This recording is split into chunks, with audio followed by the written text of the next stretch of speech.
Hello, good morning, and welcome to the show. This is Good Morning Ghana live on Metro TV. It's a Thursday, the 20th day of June 2024. By His grace, we're live and we're here. We're yet another edition of the show. Our gratitude to go to the Most High God for the rare privilege of being alive and, of course, the opportunity of having another conversation around the top stories making rounds here in our dear Republic. I'll let you into our panel for the morning's conversation shortly, but let's take a look at the front pages of our newspapers. Daily Graphic. BEC in limbo. WAEC awaits 48 million Ghana cedis to begin examination. NDC names campaign team. Advertising of alcoholic beverage. Supreme Court endorses FDA ban on celebrities.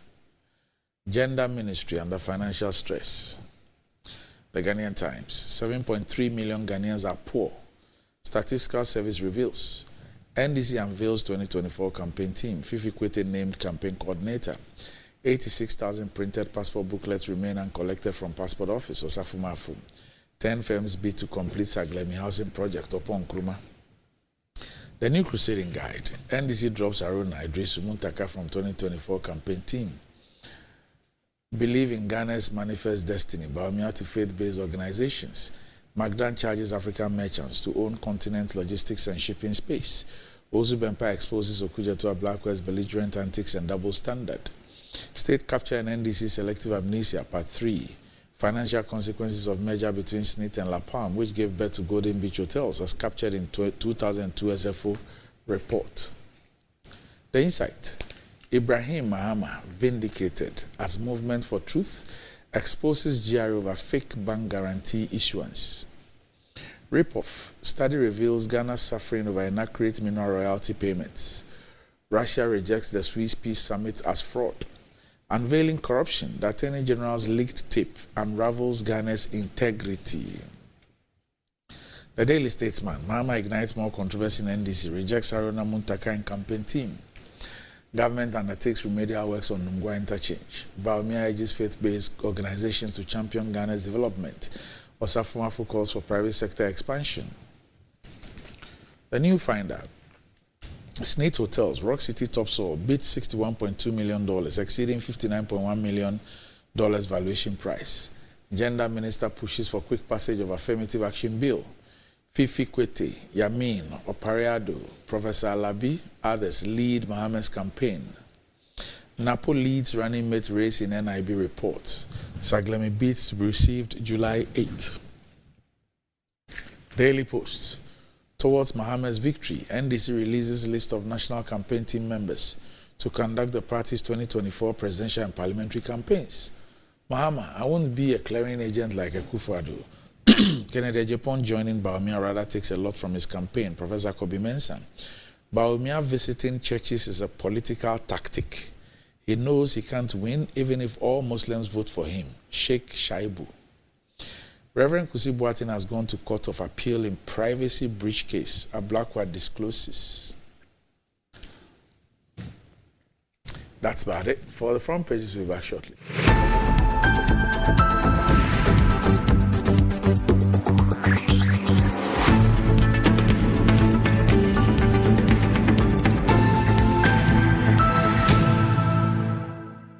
Right, welcome back to the show. If you just joined us, this is Good Morning Ghana live on Metro TV. With me on the show this morning, I have you're not a ranking member, right? Yeah, yes. The main boss. The ranking member on the Finance Committee in Parliament. That's a huge post, eh? Okay. He's also the member of Parliament for the Bogatanga Central constituency, and is a very, very good friend of the Central Bank. The Honorable Isaac Adongo, probably known as Adongonomics, is here with me on the show. Honorable Adongo, good morning. Good morning. Right. Good morning to your viewers. Right. Yeah. Also with me on the show this morning, a very, very good friend of mine. Okay, so he ditched the lecture hall. Okay, and decided to pick up the Constitution and the standing orders. Well, today he's taking an executive oath of office in addition to all that. He represents the good people of the Kwadaso constituency. Okay, my mother-in-law's constituency. Yeah. And is now a substantive deputy minister of education. Associate Professor, Dr. Kingsley Nyako is here with me on the show. Doc, good morning. Good morning, Randy.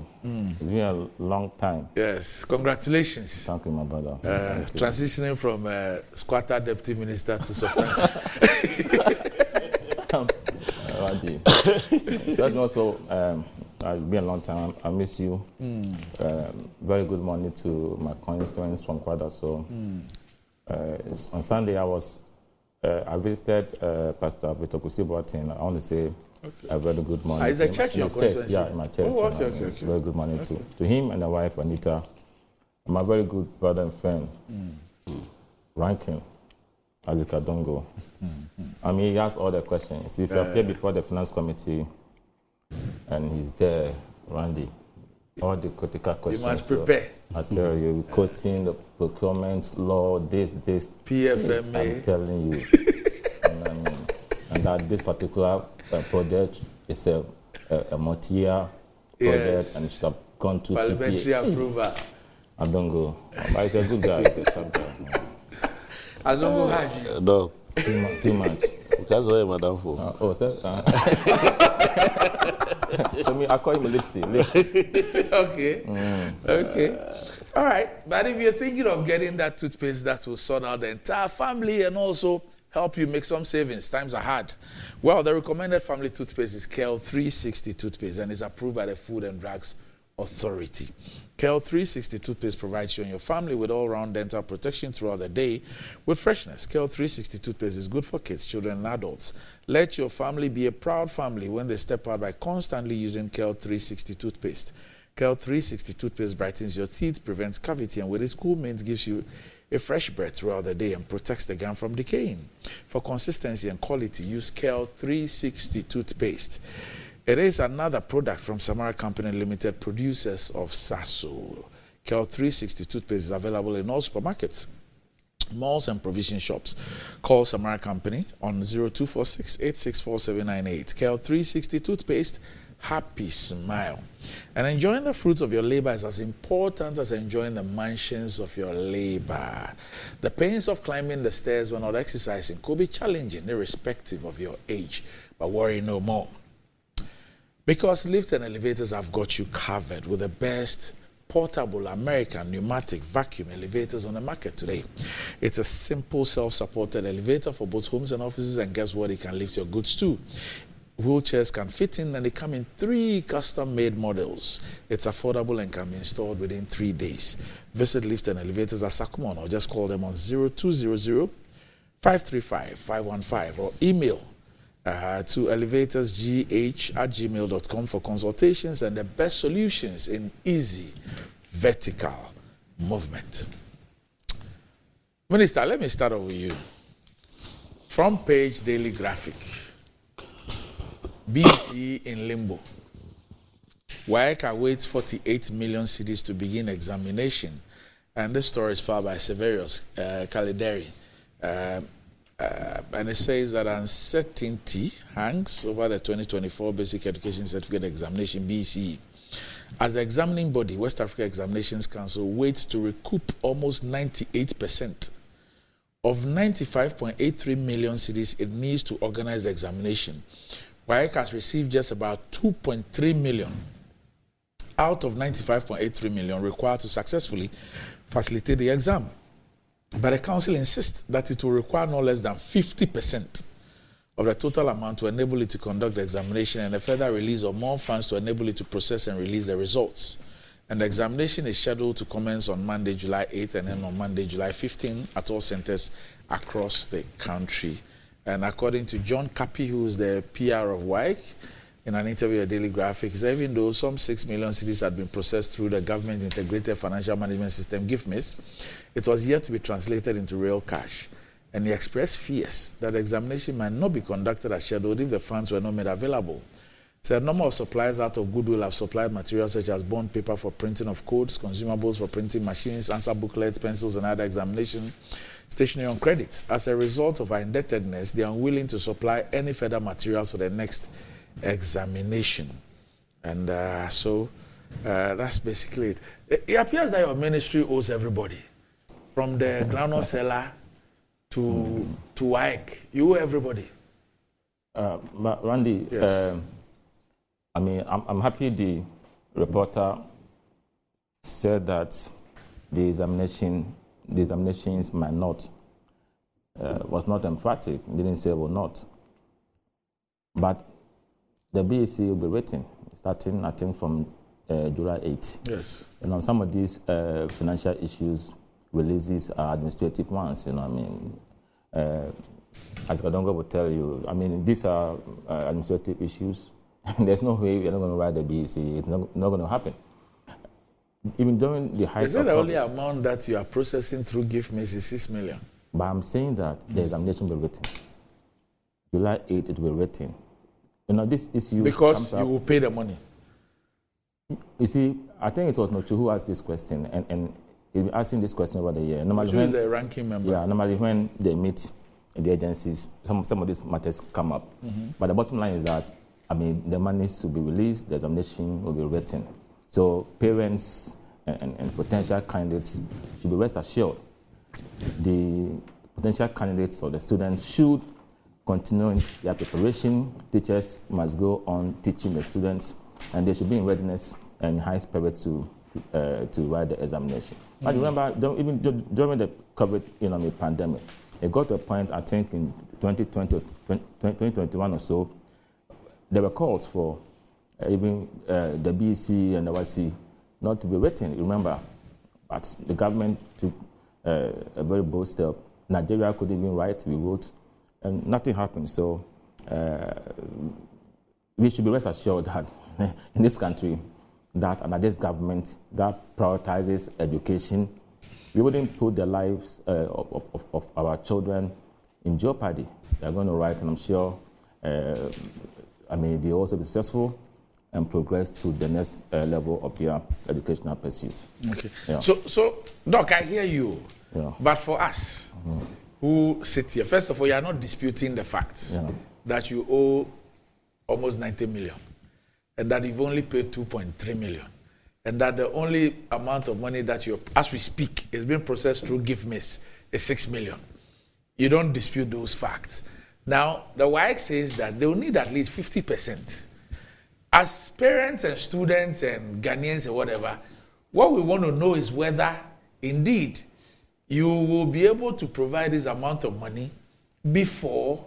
That's what I've said. Okay. That's what I said. I don't think you need to belabor the points. I've given the assurance, and I'm reassuring, the potential candidates and parents and the citizenry that there's no way we are going to jeopardize the futures of our innocent, children for them not writing the examination. It's not going to happen, So, and I've said that these are administrative issues, releases from Ministry of Finance.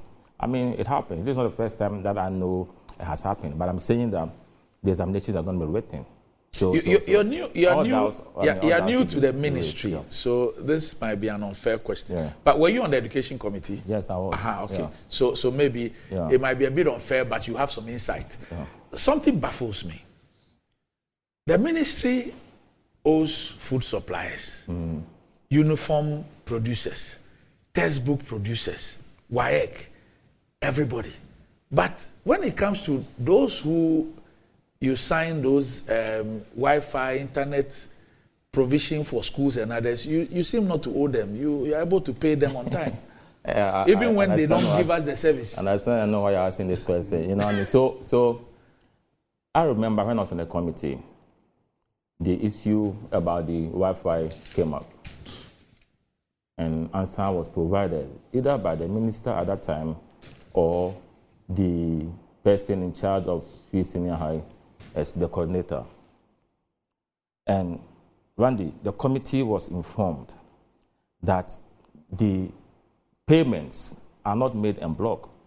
It's not that when invoices are brought and everything is paid, they scrutinize the invoice. So where a service had not been provided within a particular school or across the schools, that payment is not honored.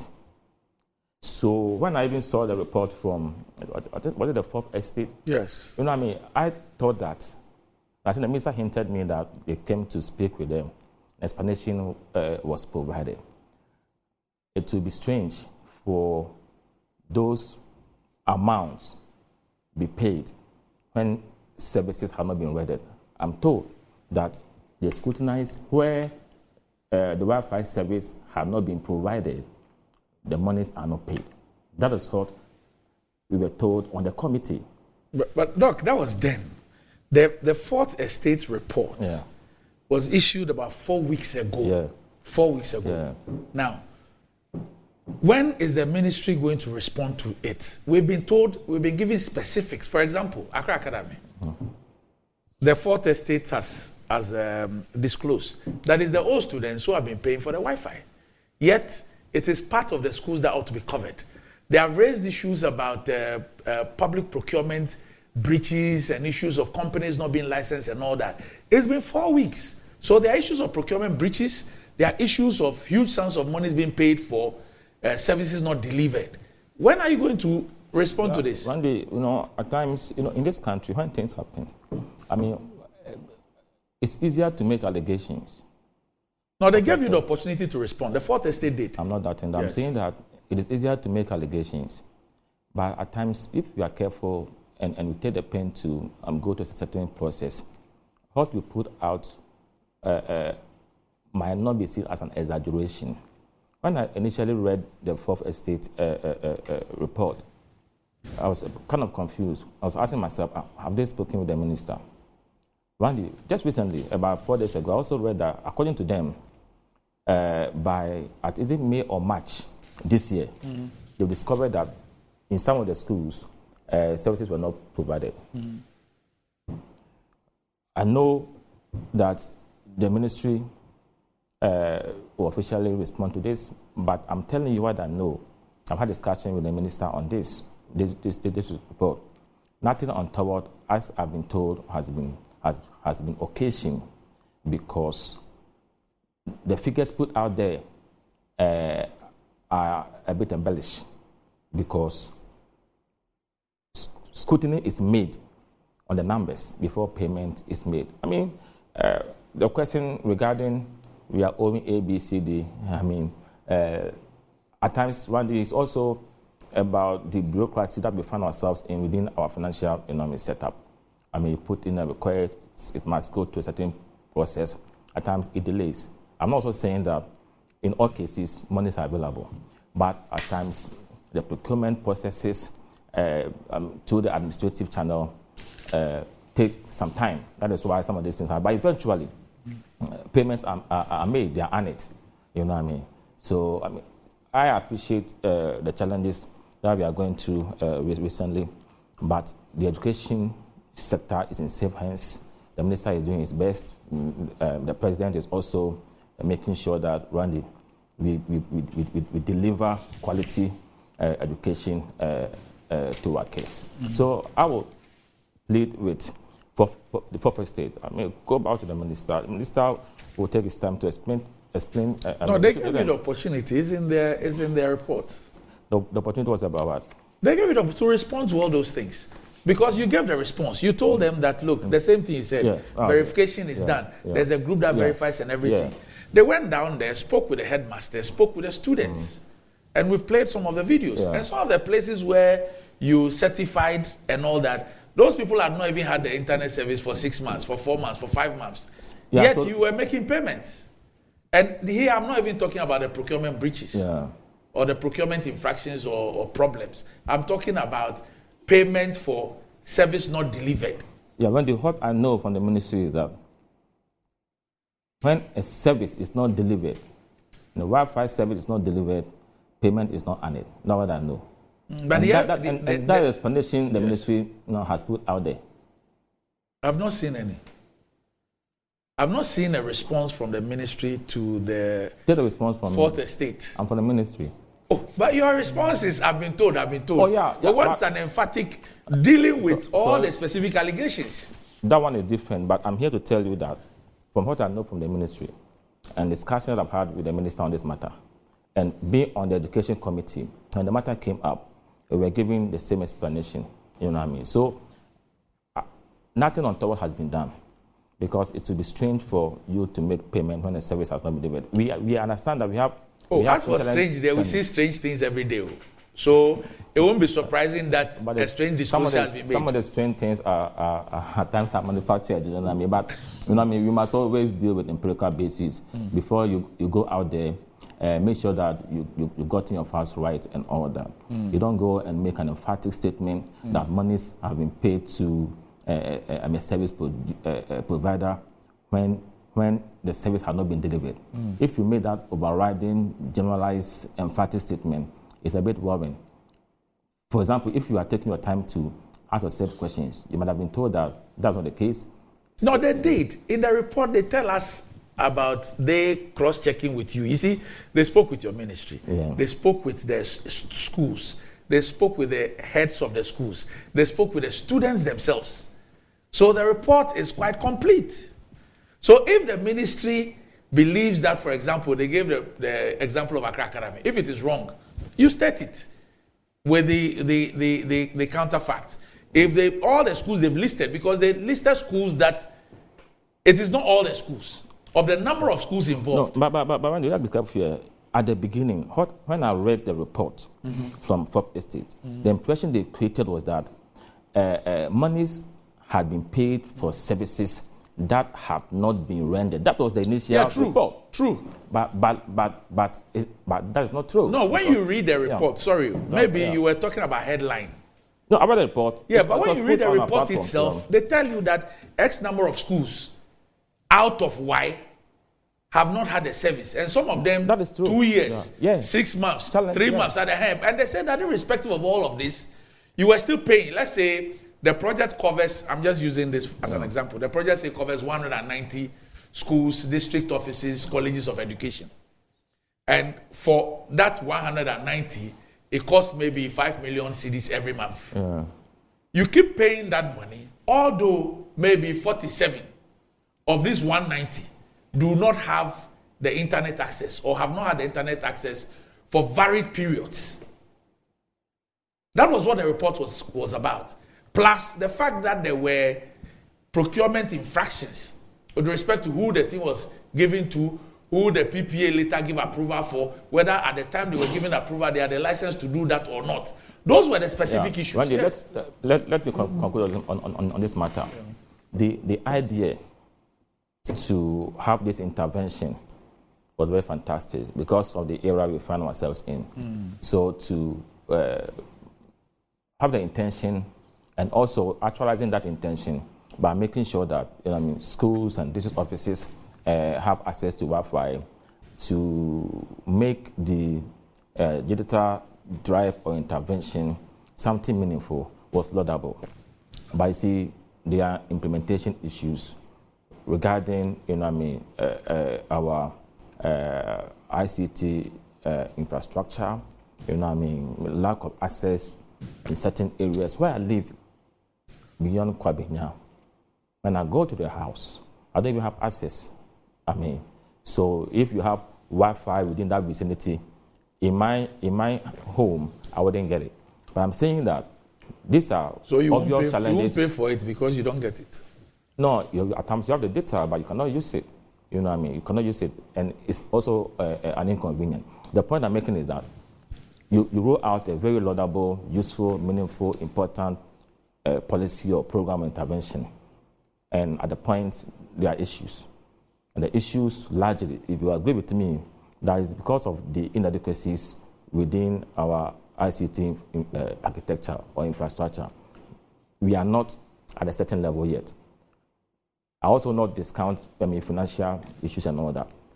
But we must look at the benefits of that intervention and see how we can address the challenges. Okay? For me, that is how we need to look at this whole issue.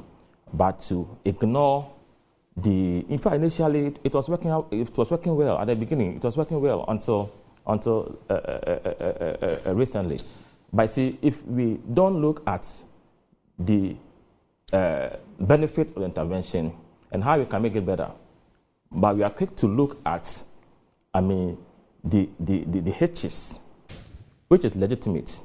But when we zero in so much on that, I don't think, it is quite useful. You know what I mean? I'm not belittling the job they have done. At least they made us to know that there are issues. Those issues must be confronted with and dealt with by the ministry and government. However, we must also look at how beneficial that program is, Randy. Yeah. All right. Ronald, have you been following this issue? Yes. Randy, first, let me say good morning to your viewers again, particularly my constituents. I've been in the constituency for quite some time during the recess, and they have been very supportive to me in most of the interventions that I'm putting together for them. So I'd like to take this opportunity to greet them and to thank them for all the support. Randy, education is important. Deputy Minister says we shouldn't be worried about the WAEC issue. It will be sorted out. No, we have to be worried. You don't have to. Randy, we have to be extremely worried. When you are a student and you are preparing for exams and you don't have clarity, it takes a bit from you. I have experienced that myself in my school days. I remember when I was preparing for my A-level in Tamale in 1994. We had disturbances, some ethnic disturbances occurred at that time, and we were asked to go home. We were home for about 3 months, and we returned to school a month before the exams. It's obvious that most of our colleagues could not prepare very well, and some students, I believe, would have had better results if there was that stability for them to study and to prepare for the exams. And these are kids who are facing their first external exams in their lives. They don't have the experience. And there is a sense in which they suffer some anxiety by virtue of the fact that they are going to have these major exams that they have never encountered in their lives. And we cannot add onto that anxiety the lack of planning of government itself. Government is aware of the calendar of WAEC. It has been aware of it for years. And at the beginning of the year, we knew that we will get to this time of the calendar, and that certain resources had to be made available to the West Africa Examinations Council. We shouldn't be discussing payment at this time. Even though you assure us, WAEC is saying that it needs resources to be able to be prepared and conduct the exams as effectively as possible. Unless your assurance is to say that you are paying a certain amount of money within a certain period, and that money is adequate enough to get WAEC prepared, then I will be comfortable. But simply saying that there is no way the exams will not be written, you can actually have a half-baked exams, that the people are not even prepared for it. And the people who are conducting the exams themselves do not have adequate resources to make sure that the exams is at par. So that assurance, for me, cannot be taken as a very serious assurance. I expect them to make payment. That's the only assurance I can get. The man is sitting next to you. The man himself doesn't pay the money. The one who is paying the money, as we speak, is currently busy discussing debt restructuring with Eurobond debt holders and commercial debt holders. There are 3 other persons there. But he makes the call. Oh, come on, brother. He has to approve them. So, and he's busy doing other things, including the mess that he came to inherit from you people, even though he's part of it. So if that person gives me the assurance, I'm a lot more comfortable with that than you giving me the assurance that you are giving me. Even your minister cannot assure me because he doesn't make the payments.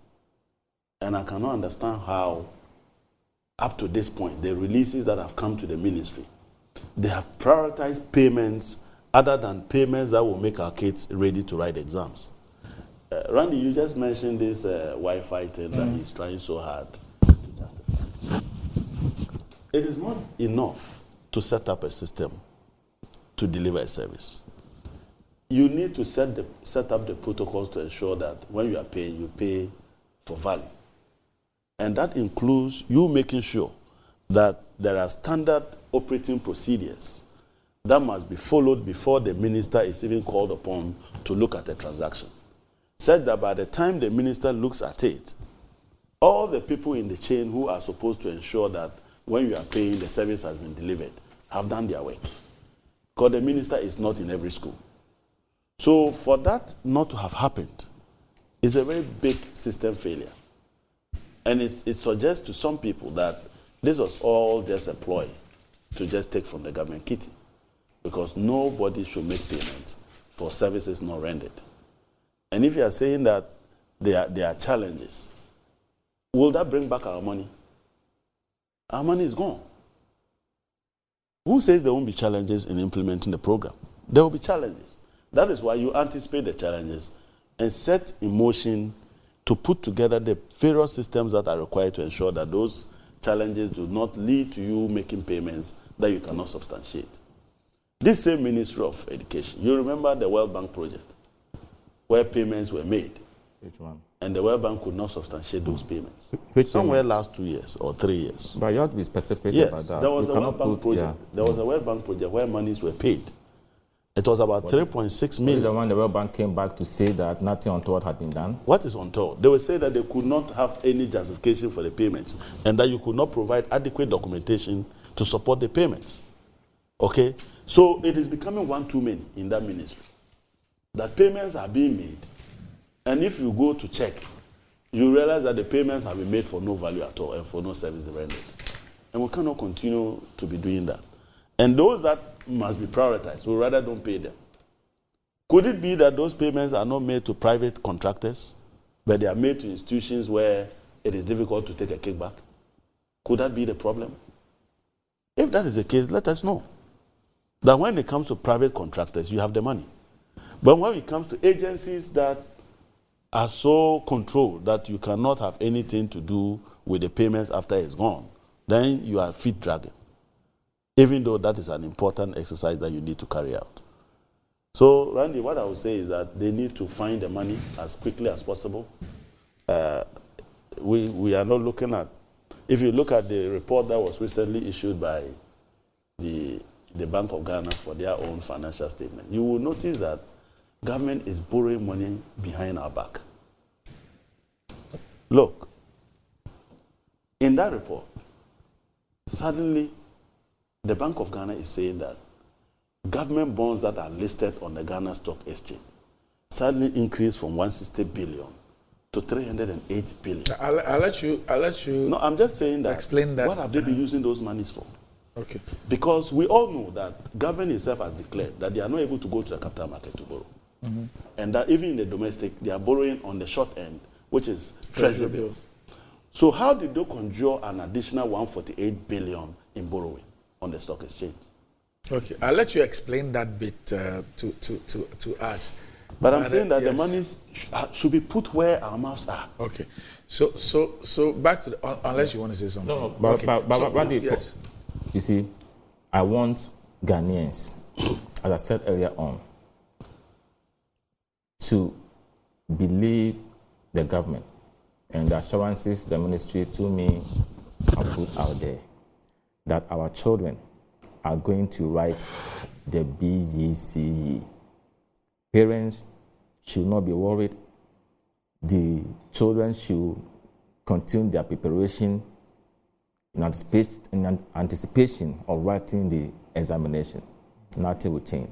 July 8th, I'm sure, is the date that they are going to start the examination. And I'm pleading with my very good friend that when such matters, I mean, we should try to assuage the fears and the frustrations of persons who are involved in this. At the end of the day, if you heighten their fears, if you heighten their frustrations, you gain nothing. Because if you're not careful, some of your pronouncements might even discourage them from even putting in their best. I'm sitting here with you. We are both members of parliament. And the government wouldn't have any interest watching on for our kids not to write the examination.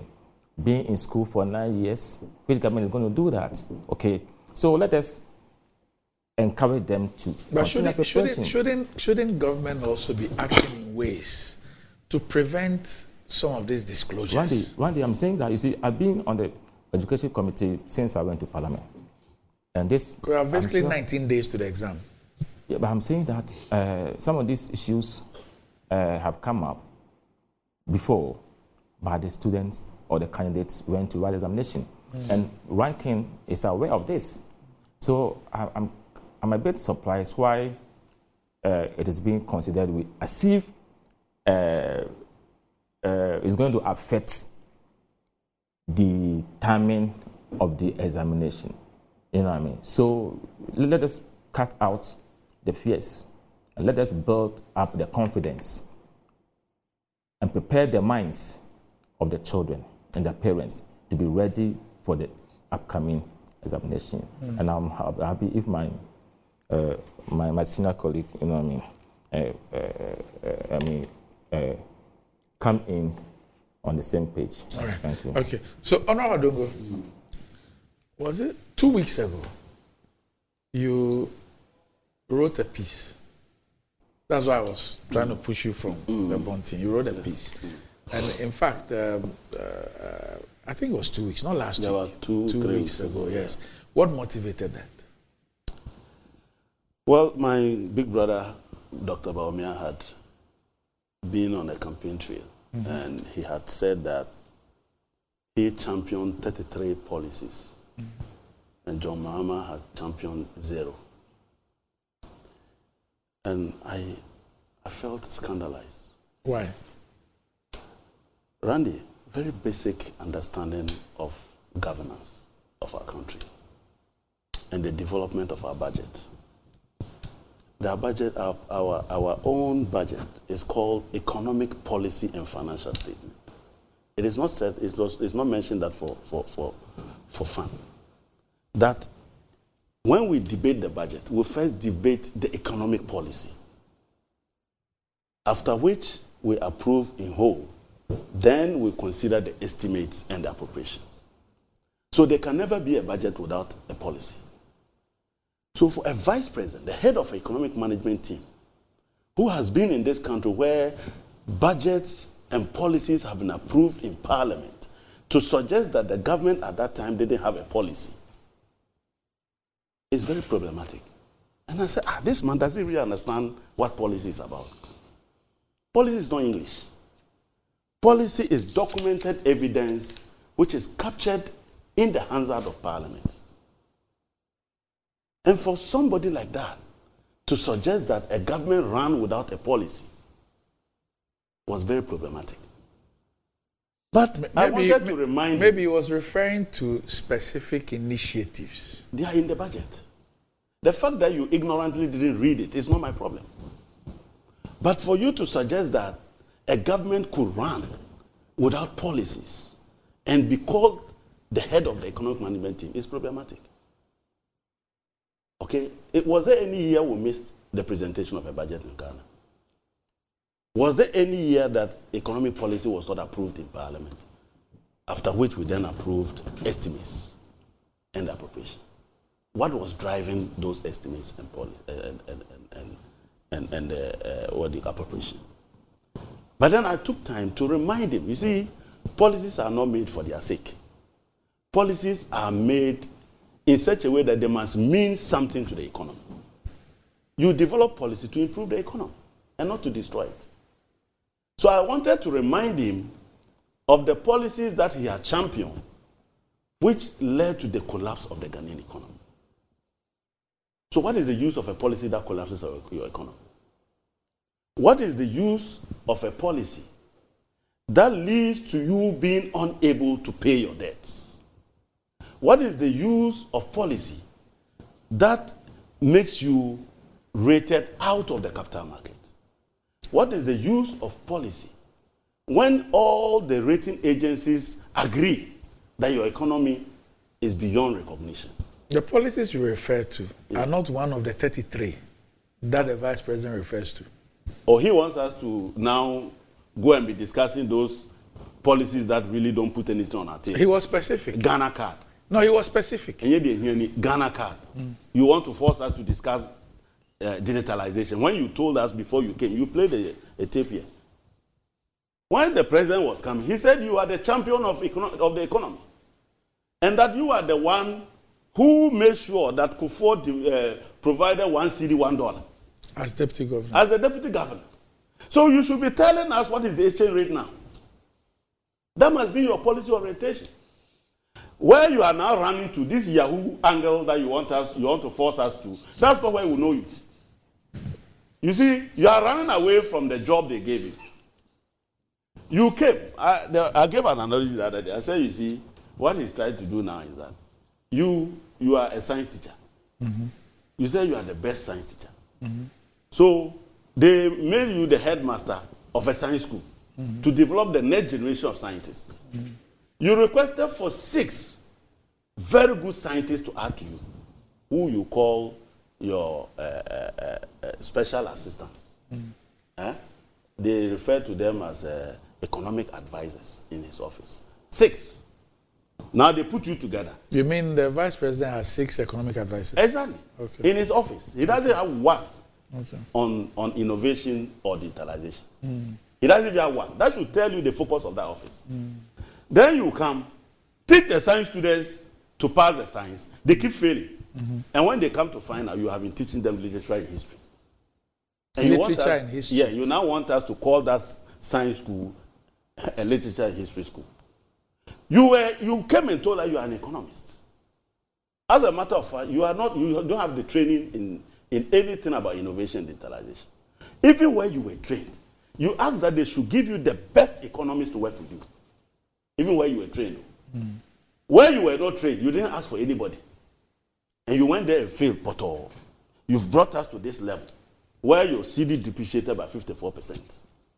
As we speak, your CD is the 3rd or 4th worst performing currency. You are not talking about that.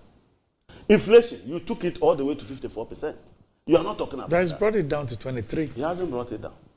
We haven't. It's 23 as we speak. Randy, if they add, what do you call it? You know what we call the base drift effect. When you are moving from 1 to 2, it's faster. Yes. So moving from the initial, what do you call it, inflation of say 2 to 54 is faster. When you are moving from 54, it can only grow slower. You've hit your peak. It can only come down. Without even doing anything, it can only come down. You see? So how can you pride yourself? If you want to look at purchasing power parity, you add the 54 to the 23, in 2 years, you have 78% erosion of purchasing power of the city. And you still want to brag? You still want to boast? You want to force us to major in the minor The things. 33 he refers to is not what you are talking about. Randy, he was talking to me, and I'm talking to him. He doesn't decide what I tell him, just like I don't decide what he tells me. He cannot force me to major in the minors. So take yours and let him take his. That's what I did. I told him that his policies are not artifacts. They are not decorative artifacts. They must mean something to the economy. Did they mean anything to the economy? If they meant something to the economy, we will not be where we are. My finance minister has gone away for almost 2 weeks, begging people to forgive us our debts as a result of those policies. And you still... But are you really, I mean, even speaking about economy, are you really not exaggerating, I mean, the extent of the economy? Randy, what have I said that is not a fact? Isn't it the case that it will be in record? The record will forever show that Bawumia managed our currency to 54% depreciation. It will forever be the record. This is not the central bank governor. Hey. Was John Mahama the central bank governor when he was delivering lectures on how to restore the economy? He was president. John Mahama was president. I see. But he told us that he knows better. And Akufo-Addo told us for economy, he doesn't know anything about economy. His own is to speak English. But for the economy, he has the magic one in that man, Dr. Bawumia. In fact, he has a record of stabilizing the cedi at 1 cedi to the dollar. So we bought into it and voted for you to our detriment. When you came, did John Mahama deliver any lecture on how you restore the value of a city? No. What was Bawumia? Is that not it? Yes. Did John Mahama ever say that if you are in doubt, observe the exchange rate? No. And if the fundamentals are weak, you can do all the propaganda you want. But if the exchange rate is, your fundamentals are weak, the exchange rate will expose you. Who is the exchange rate now exposing? And then you came and said that, yes, I said that, but that is WAP logic. Who propounded the WAP logic? Did anybody ever say that? You said it. And now you are saying that we should unlearn the things you taught us because you have come to realize that you were only doing politics. Randy, the exchange rate of a currency is not entirely a fundamental of the economy issue. It's a liquidity of the currency problem. You can have very good inflation levels. You can have very good growth levels. You can have very good interest rates.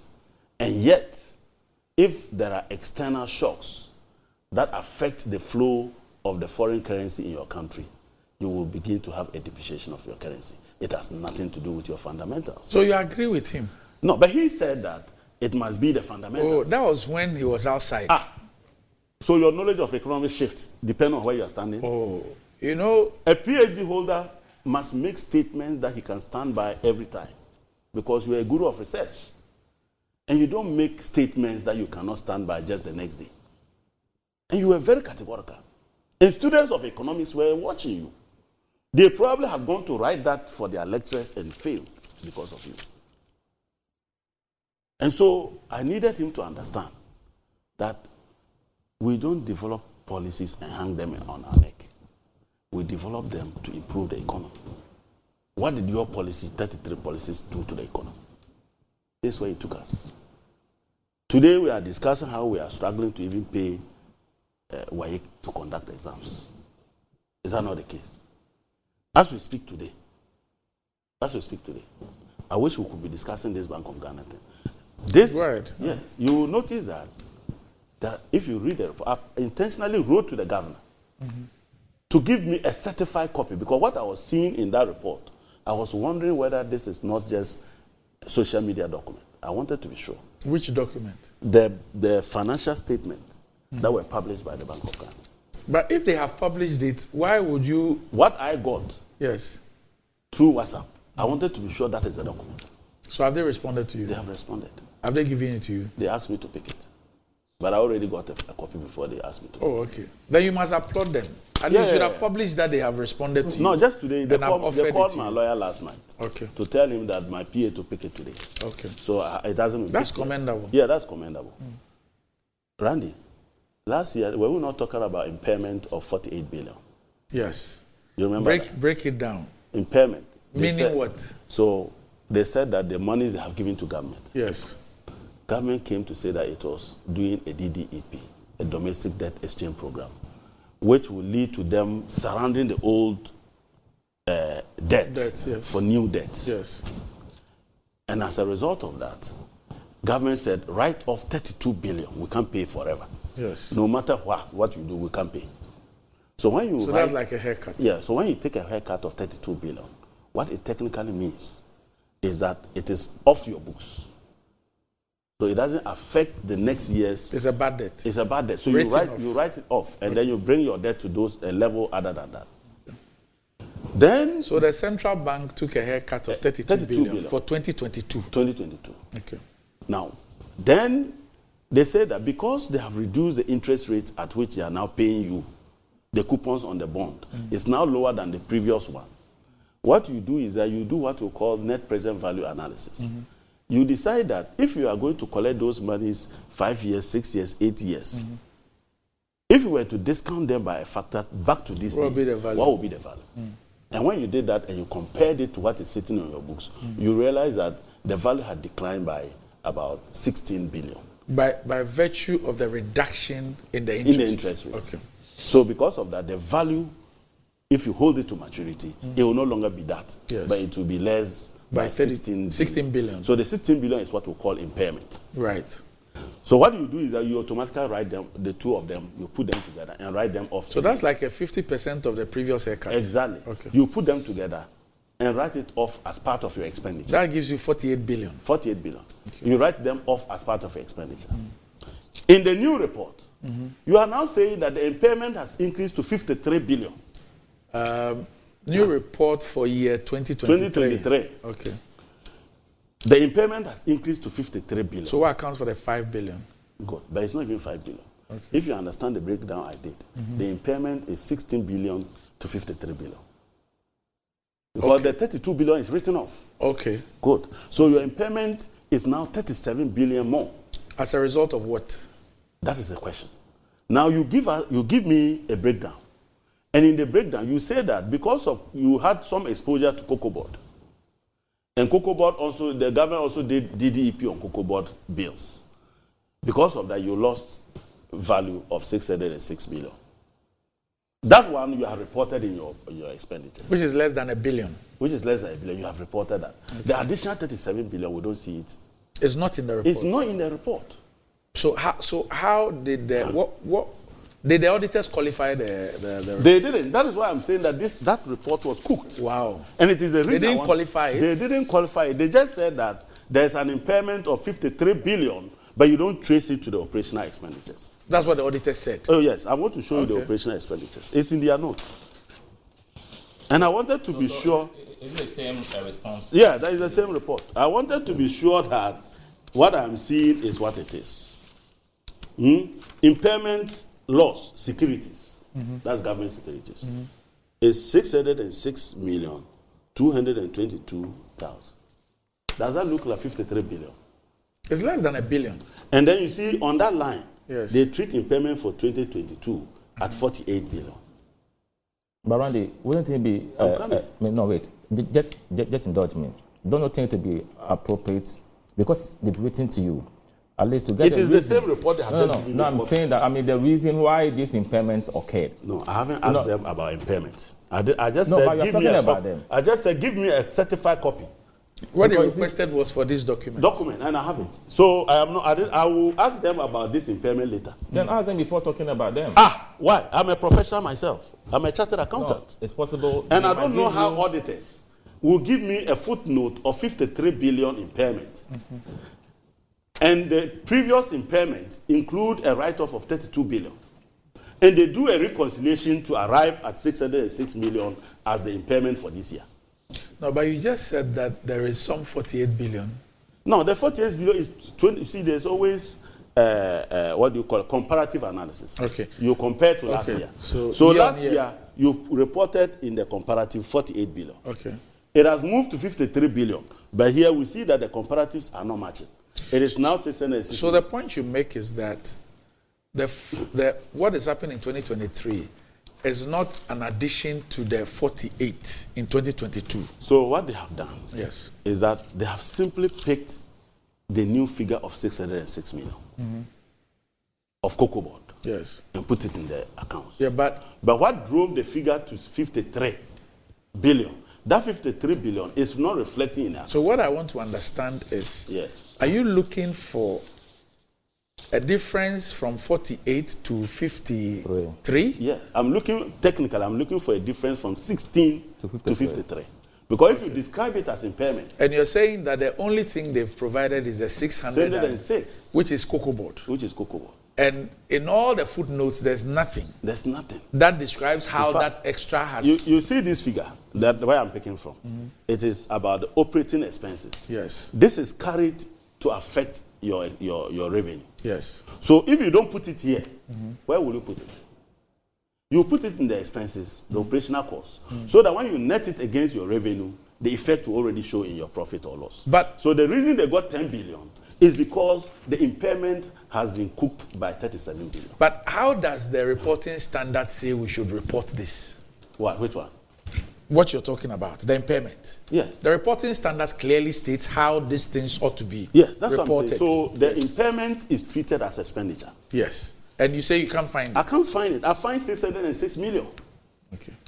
But you have told me in your footnote that your impairment is 53 billion. In fact, you give me a schedule of your exposure to government of Ghana. And in that exposure, you come down to net of 53 billion and get a balance of about 60 billion. So when the net of 53 billion is specific to the year 2023. Exactly. Has nothing to do with preceding years. No. Because it is for that year. It's for that year. Okay. But it would include the impairment of 16 billion. Yes. Okay. Yes. Because it is a moving target. Yes. Good. Yes. So I want you and now. Just for the purposes of our viewers, the 16 billion will be the loss on the reduction in interest payments when you do the net present value. Will be the revaluation of the investment in government securities, which is as a result of the reduction in exactly point. You won't get the same revenue flows. So that gives you 16 billion. So you know that by virtue of the DDEP. Yes. Previously you got a haircut of 32. That's gone for 2022. That's gone. Now in dealing with the new payment terms. Yes. The old debt for new debts. Yes. When you recalculate, I mean, previously you had a certain interest rate. Exactly. So that interest rate gives you a certain value. Yes. With a new DDEP, the interest rates and tenor and all that. Exactly. When you recalculate, you would have a loss of 16 billion. Yes, 16 billion. 16 billion. For the old, plus an addition, which drives the figure to 53. So I'm coming. Good. So that's 16 billion. It is the difference between that 16 billion and the 53 billion. Which is missing. Which is what the report does not tell us. The report only mentions a 606. Yes. For the cocoa board. 606. Yes. Which means that there is some 37 plus. Yeah, 37. Which we are not told about. So your loss for the year is 47 billion. My brother, not 10 billion. But you said the auditors wrote something. That you couldn't find this, you couldn't find that figure somewhere, the 50 something. You see, in their because I asked you whether they qualified it or not. You no, said they didn't qualify the account. Yes. They didn't qualify. They only stated. They actually gave a table where they listed all the government of Ghana, Bank of Ghana exposure to government of Ghana. Listed all of them and took out the 53 billion as an impairment. Then they analyzed their operational costs. But when you came to their operational costs, you cannot reconcile the impairment figure with the impairment figure of 53 billion they are reporting and taking out of the investment. Are you getting the point? Yes. That is intentional. That is, Randy, it means that even after DDEP, Bank of Ghana is still bleeding. Your old bonds, they've taken them away. They have given you new bonds, which are now effective and running. And within 1 year, there is an impairment that pushes it to 53 billion. What is happening? How can new bonds suddenly start losing value? Is it that government has already defaulted in paying you? In which case, the auditors or you yourself, you have made judgment that you are unlikely to receive the flows. And for that reason, you have decided to affect the impairment. So you are alleging two things. You make a claim that it's either that the central bank is concealing information, or it's is either concealing information or it's cooking the books. They are cooking the books. I have told you that. Because your operational expenses include a line for impairment. I cannot relate that impairment to the impairment that you are reporting in the note. The impairment that you are reporting in the note is 53 billion.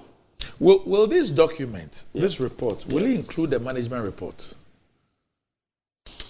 Yeah, it will include. I ask because the management report would then tell us some of the queries that the auditors. No, they will not include management letter. The management letter. Because I wanted to find out whether indeed the auditors raised this issue. Yes. Because I'm surprised. You can ask for them. If indeed this discrepancy, if what you're talking about is the case, I'll be surprised that they didn't qualify it. Yes. And that is why I asked about the management letter to find out if the auditors even, first of all, identified this and whether they raised it as part of the response and the response from the central bank. So that one, they didn't include. Are you not done? And obviously they will. Oh, why do you want me to be done? There's a lot to discuss. There's a lot to discuss here, Randy. Yeah, but you've so I have explained. Don't worry, I'll give you the time. Explained to you that these accounts were cooked. They were cooked. Yes. This is a very serious allegation. Yes, a serious one. And it's the reason I wrote, because I wanted to be sure. And they were cooked because the impairment value that is reported in the note cannot be reconciled to the impairment value reported in the operational expenses. And that there's a gap of about 37 billion, which should have hit the loss of the company, of the bank. What it then means is that about 37 billion of your loss is unaccounted for. And 37 billion of your negative net worth is still unaccounted for. So what will account for this 37 billion? Is it that irrespective of the zero financing, the central bank was still financing, or that the new bonds had occasioned the loss far in excess of the 16 billion? Randy, what I suspect is that the terms under which government entered the DDEP with the Bank of Ghana were subsequently varied. Were subsequently varied. Subsequently varied? Yes. Because you see, you can't have it. Other that, or those bonds did not perform. They started defaulting on them. And because they started defaulting on them, they needed to make a judgment as to the recoverability of those monies. And it is the reason they will impair those assets. Yeah, but the financials must tell us that. Yeah, that's the point. There must be clarity as far as the financials are concerned. So, you see, the financial reporting, the IFRS 9, yes.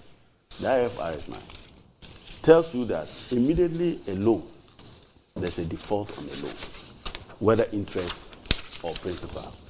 You must begin to recognize the entire loan as a loan at risk. Are you getting the point? It is the reason you can have a new bond restated and reorganized in the accounts, suddenly suffering impairment. Do you get my point? That is the only reason. Otherwise, it should be current and performing and should not be subject to this level of impairment. You know, so that is the first point. Now, the second point is that the 2022 Bank of Ghana exposure to government was 111 billion. But you are reporting 114 billion. As a matter of fact... Where did you get the 111 from? They are all in the report. And where did you get the 114 from? The same report. There's an analysis of the various composition of government of Ghana debt. Long-term debt, which is about 12 point something billion.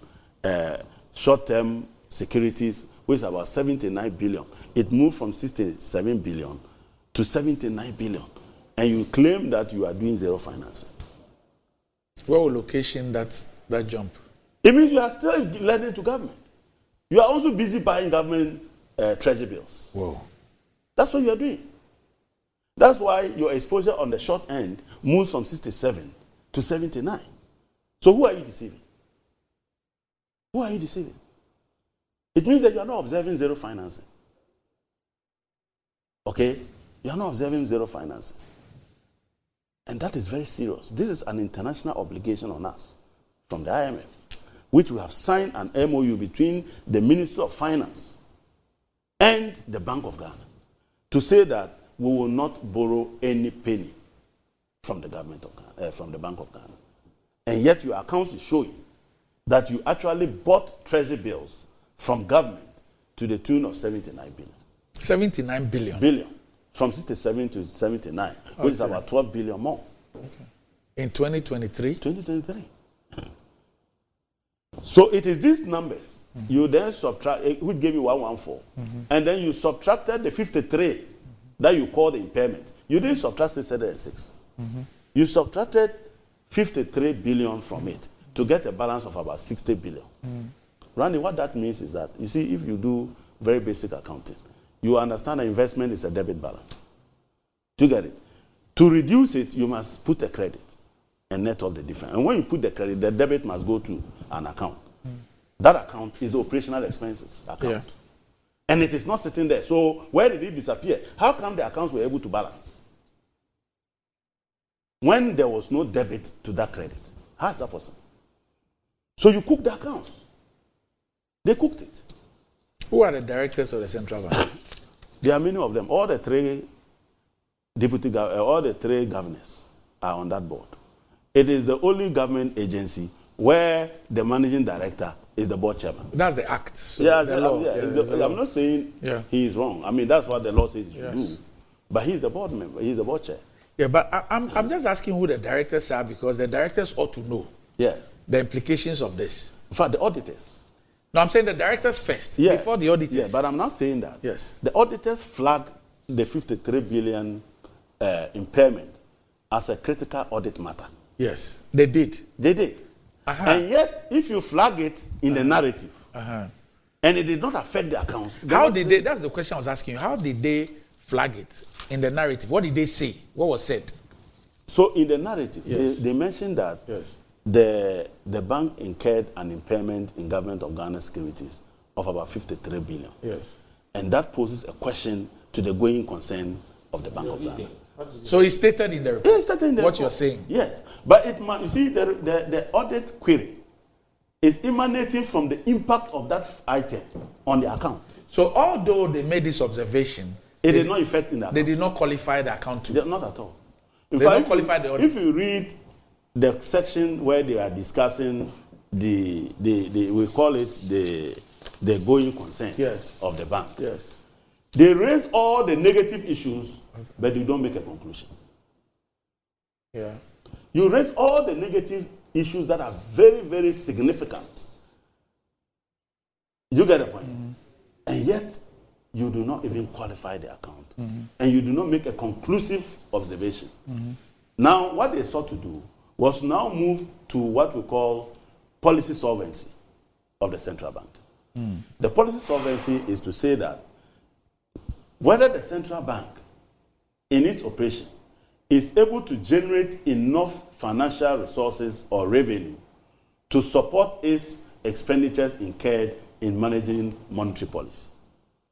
And even there, you see, Randy, your solvency policy, factor, was about 1.4 billion in 2022 in the heat of the DDP. Now it has declined to 461 million.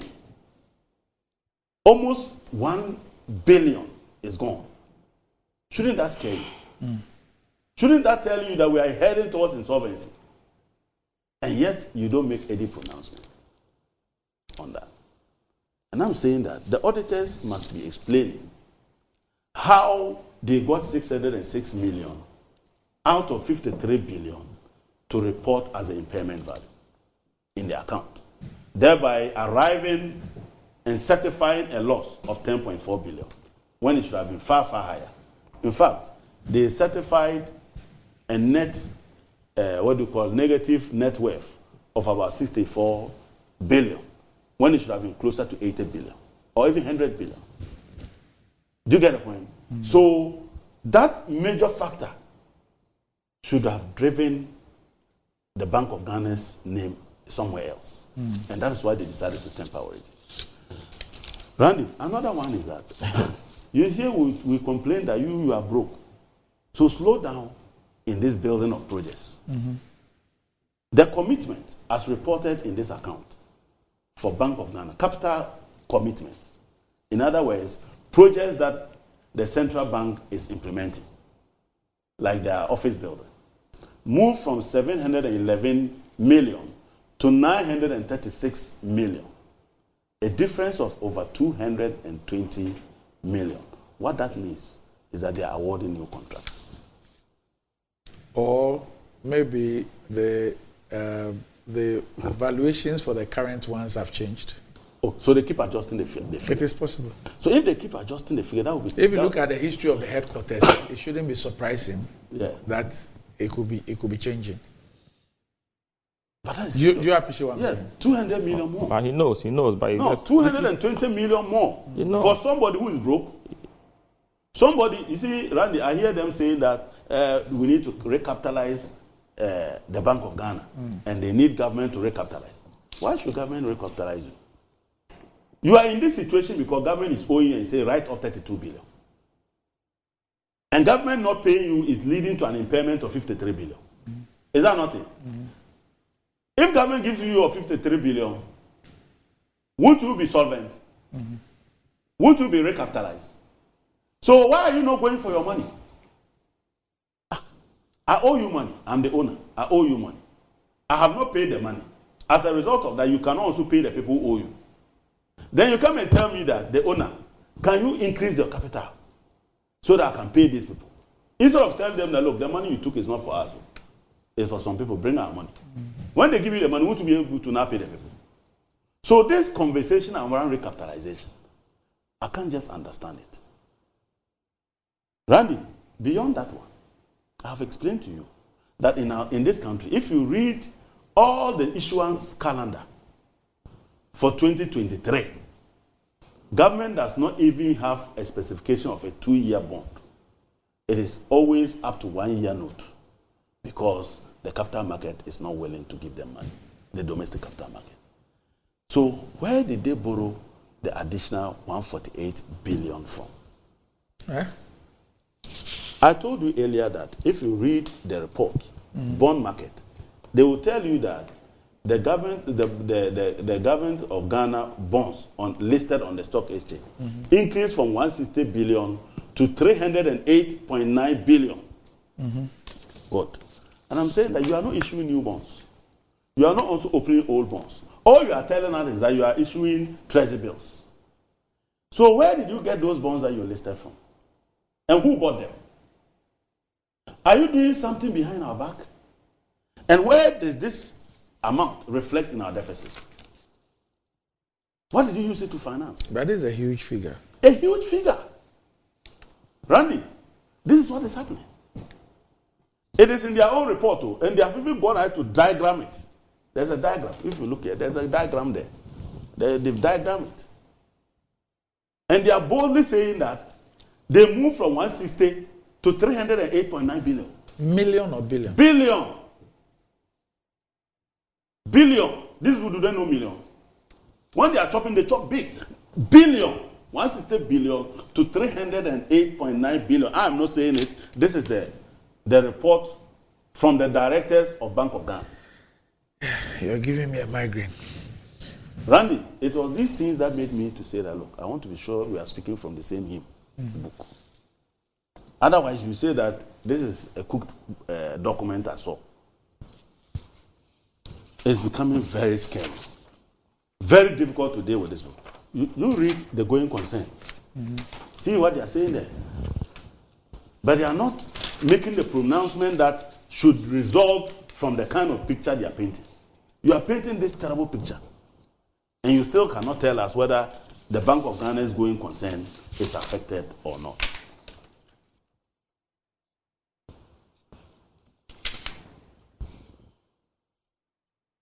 So, Randy, all I can say is that, look, this is a 53 billion. You can see it there. The table there. Impairments. It's not 53. I'm not the one put it there. But look through the accounts. Let me give you the operational expenditures. If you see 53 billion, you're a magician. You won't see anything like that.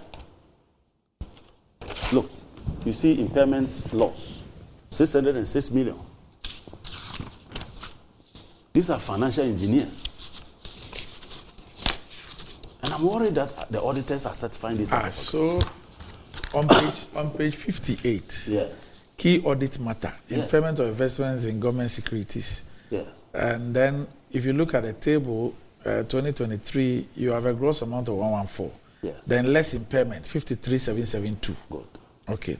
Then that gives you a net amount of 60,281. Yes. Okay. Then when you go to page 63, it gives you consolidated and separate statement of profit and loss. Profit or loss, sorry. Yes. And then you come to impairment, recovery stroke, loss, loans and advances, 231. Then impairment, loss, securities. That's the government one. 606,228.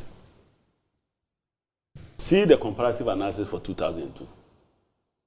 2002, 48, yes, 401, 181. So you see, if you were dealing with like items, yes, the 2002 should be nil because this is in respect of 2022. should have been zero because it is in respect of cocoa board. Yeah. You treat like items.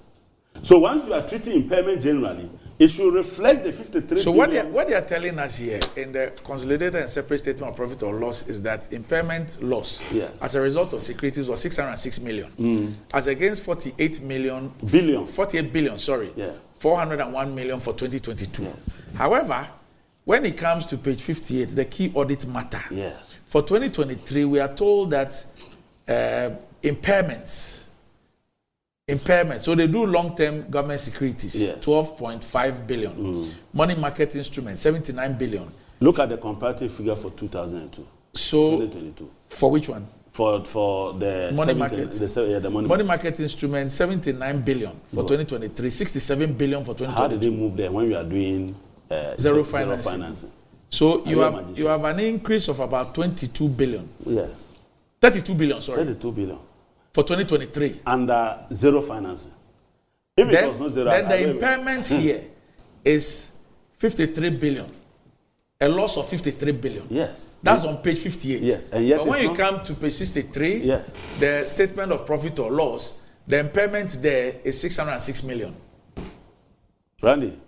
So there's about 52.4 billion or so, which you don't find here. Yeah, but then you can net off 16 billion of impairment from last year, since it is a moving target. How do we resolve this? Resolve it. I'll write to the auditor. Who is the auditor? Deloitte and Touche. So Deloitte and Touche did this, the auditor of Bank of Ghana? Maybe I'm not understanding something. Okay. Let's just hope so. I'm not understanding something. I'll write to them. All right. You know, last year I had issue with them when I said that you can't write off the 32 billion because Bank of Ghana is a covered entity. Covered entity meaning? Covered entity is an entity that is supposed to be regulated by the Public Financial Management Act. Okay. And it defines covered entity in the definitions as autonomous bodies, constitutional bodies. And we know that Bank of Ghana is the constitutional autonomous body. And in that Public Financial Management Act, it says that you cannot write off any government of Ghana asset without one, recourse to Parliament, for Parliament to take a decision and pass a resolution by a simple majority, identifying all the assets and what they have approved to be written off. So the auditors should have known that in terms of legal compliance, writing off 32 billion was illegal. Have you seen the latest World Bank report? Yes. That has dropped. That says that Ghana has dropped from C in 2021 to D in the World Bank's 2024 assessment of the independence of audit institutions in Ghana. Yes, I've seen that. Have you seen that? I've seen what that. does it mean? So there's an We've dropped from C to D. Yeah, there's an assessment that is done by the World Bank in terms of what we call the assurance institutions. Those institutions that must be the safeguards to tell us whether we can rely. So for this report, from what I'm saying, it says that I'm simply saying I cannot rely on this report. Okay, I cannot rely on this report because of discrepancy, material discrepancies. So the World Bank has that assessment lowered our ranking. Yes. In 2021, we were C. It means our independence. It now says D for audit institutions in Ghana. Yes, their independence. That's a serious indictment. Serious indictment. It means that we can't even trust the and this is the World Bank. Yes, we can't trust the audit service. Dropping us from C to D. To D. We are deteriorating on everything. Randy, you see these audits that they are conducting at Bank of Ghana. If the NDC comes to power and I have a say to advise. Are you going to threaten people? And I have a say to advise. We will conduct a forensic audit into this. We won't rely on these reports. These reports, for me, they don't comply with basic standard of audit. IFRS? Basic standards. Because, you see, there are material matters, significant matters. 53 billion. What is the total budget of Ghana? What is our annual budget? I think it's a 200 and something billion. A quarter, about a quarter of our budget is the figure you are referring to. And you do not think that this is such a material fact that you should qualify the account? In fact, you assist them to exclude it from the account so that we don't see the effect on it on the account. And we are roaming around. It has come down from how much? Was it 50 billion, 60 billion to 10 billion? You see, what he doesn't know is that when you make a loss, you don't pack it and forget it all. It accumulates. Unless you make profit to clear it, anytime you add losses, it accumulates. So it is not your negative position. It's not 10 billion. It's 60 billion. That is even if I take on the face of this account without adjusting for the matters that I've raised. And you are comfortable to be pronouncing that a bank of Ghana that moves from a negative net worth of 60 billion is better than a net worth of about 70 billion. That's what you're simply telling us. All right. Okay. So, Prof, hold on. We'll take a break. When we return, we'll listen to you on this. I'm developing a migraine. I need to get some medication. We're back shortly. Propaganda you want. But if the fundamentals are weak, the exchange rate will expose you. Ladies and gentlemen, you will recall that I stated in 2014 that if the fundamentals are weak, the exchange rate will expose you. That was true then, and it is true now. It is 100% correct.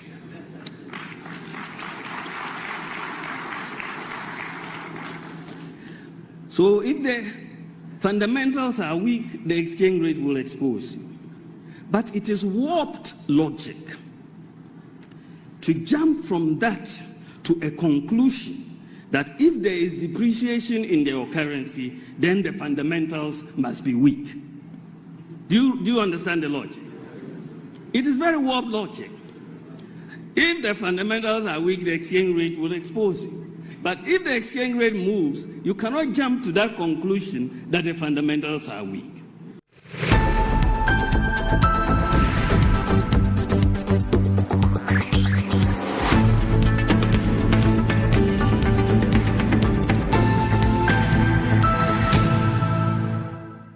Right, welcome back to the show. If you just joined us, this is Good Morning Ghana live on Metro TV. Still with me on the show, I have the Honorable Azeka Dungu and the Honorable Dr. Kingsley Nyakun. But Ayasoko, that Kosombo Dan be big, but Betway's cash out be bigger. Betway is giving you more control over every thrilling bet you place. Enjoy the biggest and most reliable cash out in Ghana on Betway without any hassle. Sign up today at betway.com.gh. Terms and conditions apply. It's not for persons under 18. This is regulated by the Gaming Commission of Ghana. Betway, get way more. And Blue Jeans Energy Drink has been on the Ghanaian market for over 20 years. We already know what it does for the body. It contains vitamins and nutrients like vitamin B2, B3, B6, B12, as well as taurine and guarana, which are known to boost your strength and energy, as well as promote high performance and endurance. Blue Jeans Energy Drink has been tested and tried. It's indeed the best. Blue Jeans Energy Drink is for bold and active men and women. So go on, grab a cold can and power your day. It's in shops nationwide. You can reach Budget Cash and Carry limited on 0208-128-190 or 055-001-0000. And one of my most ardent viewers is 82 years old today. 82 years old today. Mr. Kwesi Edu of Block Factory, a proud son of Winneba, formerly of the GCB Bank, then Ghana Commercial Bank, now GCB Bank. Mr. Kwesi Edu is 82 years old today. So happy birthday to you, Mr. Kwesi Edu of Block Factory. Happy birthday to you from your children, Cobra Senior and Junior, and all of us. A big 82nd happy birthday to you. It's also the birthday of Dr. Valerie Sawyer, former Deputy Chief of Staff. Today's your birthday. Happy birthday to you, Dr. Valerie Sawyer. It's also your birthday, Kwame Sefakai, the Chairman General. Yes, today's your birthday, so happy birthday to you, Kwame Sefakai. Also your birthday, Titi Kateno. Happy birthday to you. And my brother, General Marcus, schooling off in the UK. Good morning to you, and I hope that you have a restful time with Madame as well. So I'm happy day to you, and have a nice day. General Marcus and your wife chilling in the UK and watching the show at the same time. Yes, Prof, let me hear you. A lot of June bonds, I'm telling you. and I'm a June born. Oh, okay. When was yours, or is it yet to come? No, it's over. Which day? 10th June. 10th of June. Yeah, sadly, it was the day the NDC was born. Oh. Sadly. So you share a birthday with the NDC? Yes. Oh. You're in the wrong place. You have to come back home. that is quite unfortunate. I'm sure you wish you could change it. No, you have to come home. I also You have can't good change your friends there. birthday. Very good friends there. Randy. Yes. So, Honorable Adongo has said a lot of things. Yes. I was saying in my mind that this is an ambush. He ambushed us because we didn't know he was coming up with this report. However, Randy, I've not seen anything dubious or untoward or cooked from what he's told us. If he has issues agitating his mind, I think that the best thing to do is to ask questions and seeking answers from those questions. For me, is that he has to write to the Bank of Ghana for them to offer explanation to him. Because if you accuse them of cooking data, if you accuse them of being intentional in leaving out certain information, that for me is unfair. Randy, if you want to err, you need to err on the side of caution. Because if you're not careful and the reality dawns on you with further and better particulars. When I told him, he said that, he's a professional. I don't doubt Adongo's competence. One bit. I know him. I know he's a strong guy when it comes to finance and economy. I give it to him. But you see, aside politics, we also have our individual credibility and reputation. So let us endeavor to ensure that before we come out with some of these figures, we seek explanation. If the explanation doesn't make sense, then you can look at other options. Randy, the sheet you gave me, he has issues with the 53 billion unreported. Okay, but I see that the 53 billion, even though it is not captured on a consolidated and separate statement of profit or loss, it is captured in a document on page 58. It means nothing is hidden. The 53.7 billion is here.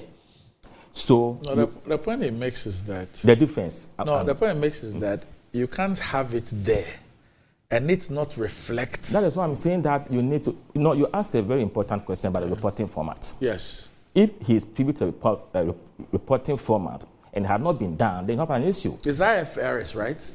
Yes. I don't know, but I'm saying that.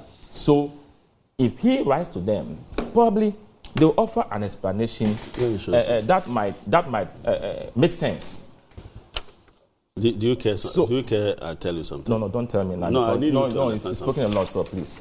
I don't have much time to deal with this issue. Okay. So, Randy, I will sit here and say that until I receive or see a response from our Apex Bank, I wouldn't, for once, discredit them based on their reports. We don't have to be creating credibility issues for our state institutions.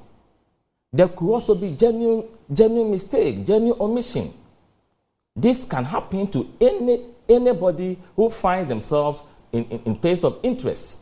So we should be mindful about how we handle some of these things. For me, if at the end of the day, these comments impugn or injure the reputation of the Bank of Ghana, what, Randy, do we get out of that? So this is what I would say about this particular report that Honorable Adongo has just put out. Randy, you also raised an issue about the decline in our audit performance from C to D. I just want to bring clarity to this. Okay. I don't want our viewers to misconstrue that assessment to be governmental influence or governmental interference. Per what I'm reading, World Bank downgrades Ghana's audit service performance. It says in part, the World Bank has downgraded Ghana's audit service performance from a C to a D grade, citing deficiencies in its independence compared to international standards. Yes. It goes on. Assessment conducted to evaluate the Supreme Audit Institution independence scored Ghana 6.5 out of 10, indicating moderate independence. The score marks a decline from Ghana's previous rating of 8.0 to 8.5 in 2021. While the audit service met expectations in some areas, improvements are needed in others. The World Bank recommends establishing standard operating procedures, providing training and equipment, and fostering collaboration among stakeholders to enhance independence. So I want to put this out there because, you see, we don't know how the word independence was operationalized in this context. If you're not careful, we might create the impression that by independence, the kind of independence, there could be some governmental interference. But their recommendation shows that, for example, there should be some form of improvement in equipment, collaboration, and all that. Okay, so I just want to put this within a certain context for our viewers to get the import of what we said. Otherwise, your good intention might be misconstrued to mean something else. The auditor's independence is from who?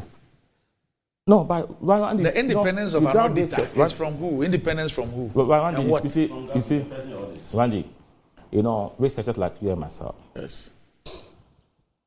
Constructs are defined. Yes.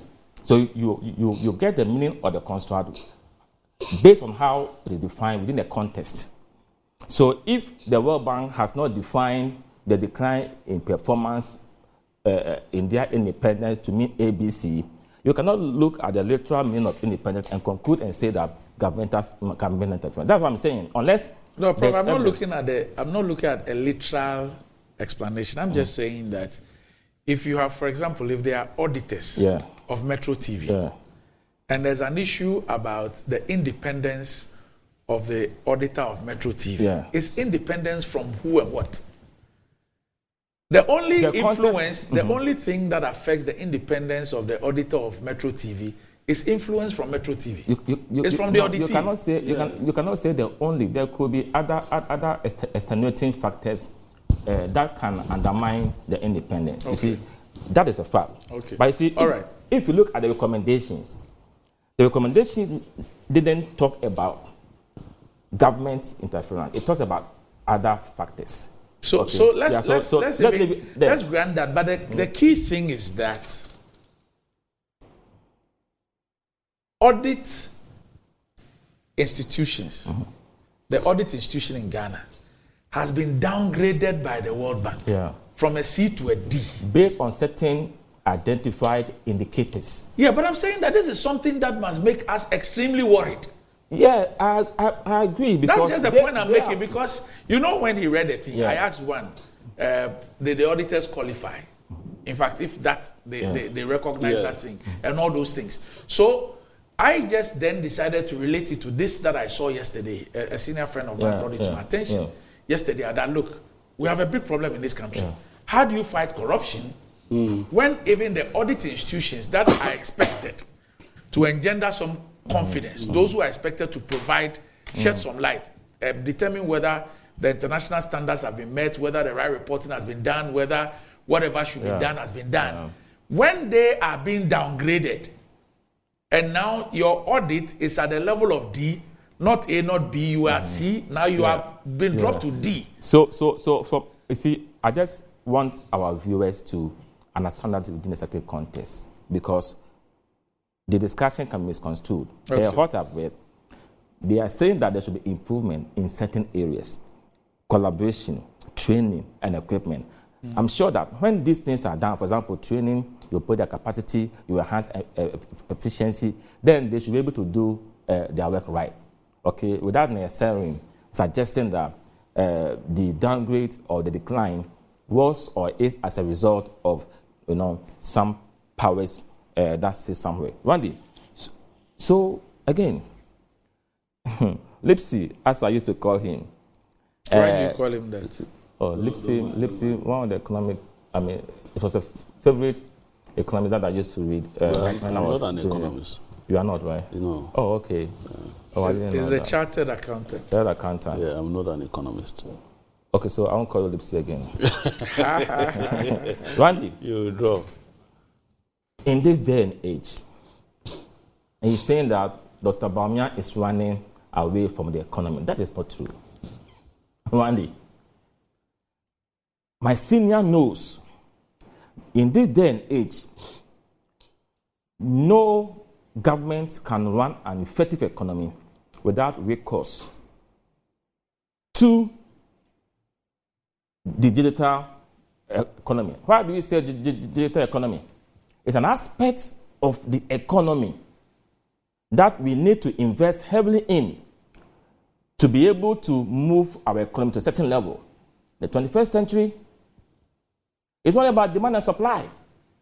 It's about how to enhance or improve upon the demand and supply. And you do this based on where we are going. Nations are focusing on artificial intelligence. They are focusing on robotics. They are having smart classrooms, preparing our children, our youth, to embrace the digital space that we find ourselves in.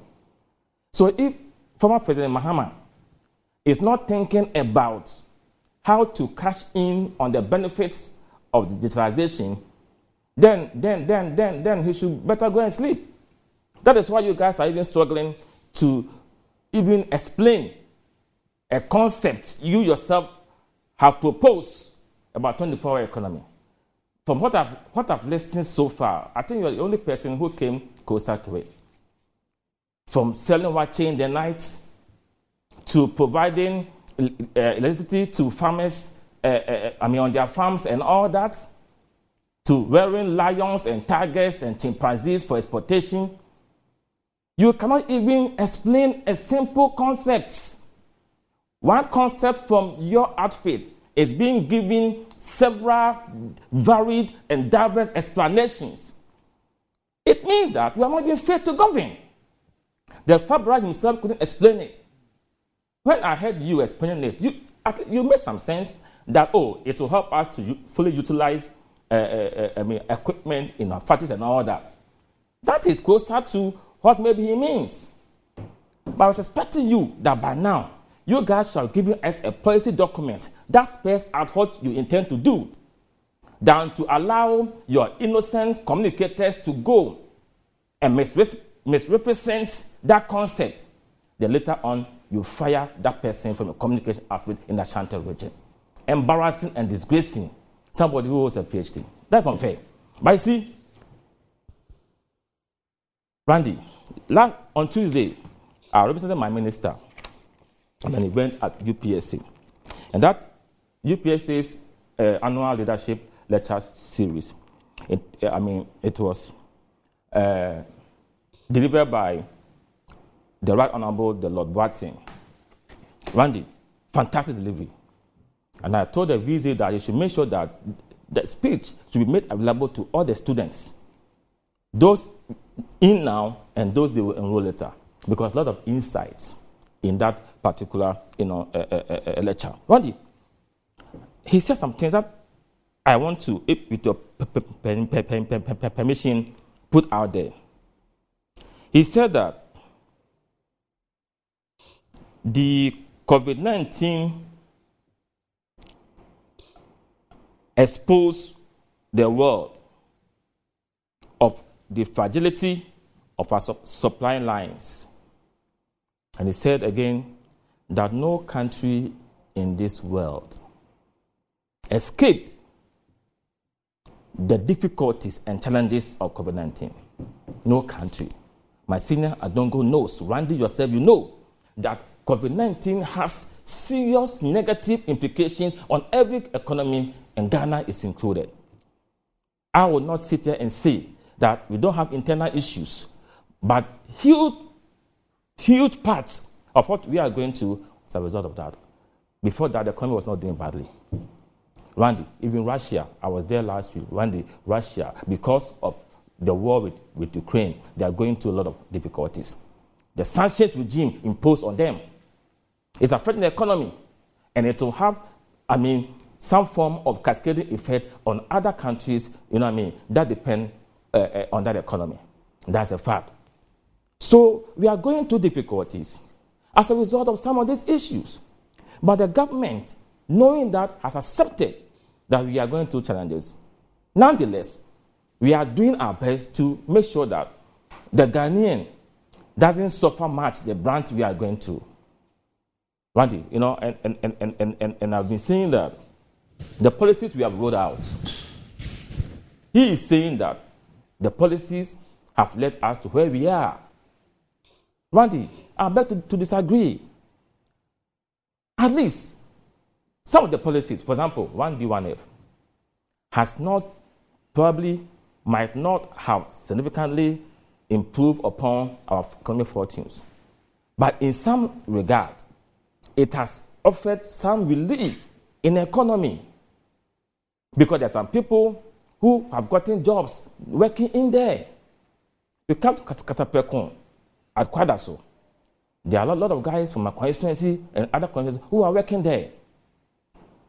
But for Kasapekon and other factories that we have now, the unemployment burden would have been greater than now. Okay, so, and these are all efforts that the government put in place to ensure that the economy, did well. Randy, when in 2016 we campaigned that we were going to move from tradition to production. Very good intention. And when we got power, we made sure that some taxes got some reduction. But Randy, my senior also knows that you know some things. That the idea of reducing taxes is to empower factories and industries, to enhance their power to be able to expand and employ. That's the idea. But expansion doesn't work overnight. And we've had structural difficulties in this country over the years. Addressing them will take time. Having well-productive factories, one day it will take time. Factories start, then they will expand. When the economic environment is conducive, convenient, and it gives them the opportunity to thrive. They don't happen overnight. So I'm not expecting that the 1D1F that has been implemented will quickly turn our fortunes. We need to invest in that, have more of them, create the enabling environment for them to expand and recruit more. That is how one day we will get there. So you cannot tell me that policy has failed. Fishney High School has taken a chunk of our resources, but one day is an investment in the right direction. Yesterday, we marked World Day against child labor, ending child labor by 2025, according to the SDG 87, target 87, that we should end child labor in all its forms by 2025. In this country, we have about 1.1 million of our children, going to a certain form of difficulties. But the point is that through the free senior high school, but for that, we would have gotten a lot of our youth on the streets. I'm a teacher and I know. Wadi, I'm telling you that kindergartens that we have built across the country, when I was teaching at Mile 18 in 1995 to 1997, Randy, most of the children didn't have access to kindergarten. They come to school, class 1, some were 10 years, some were 11 years. They didn't get an opportunity. We have our children, Randy, in rural areas and other deprived areas. Their IQs are even better than the IQs of our children. But without access to education, their talents are buried. We need to stop that. And some of these children find themselves on the street. So you have kindergarten, create the access. Some of these children will get opportunity. When do you know something? You start school at grade 1, 6 years on the average. In some countries, it's 7 years. And by the time you go to class 1, the foundation should have been built at the preschool level, kindergarten, for example. You should know how to read, how to write. If you get to class 1 and you cannot read, building on art is very difficult. These are things that we are doing, but one day it will take time. So, and I have been saying that when I was at my 18 teaching, one day, there were some people, some of the students, if they had gotten the opportunity that others have right now, probably we would have been reaping on their talents and their intelligence. This is what the government is doing for the country.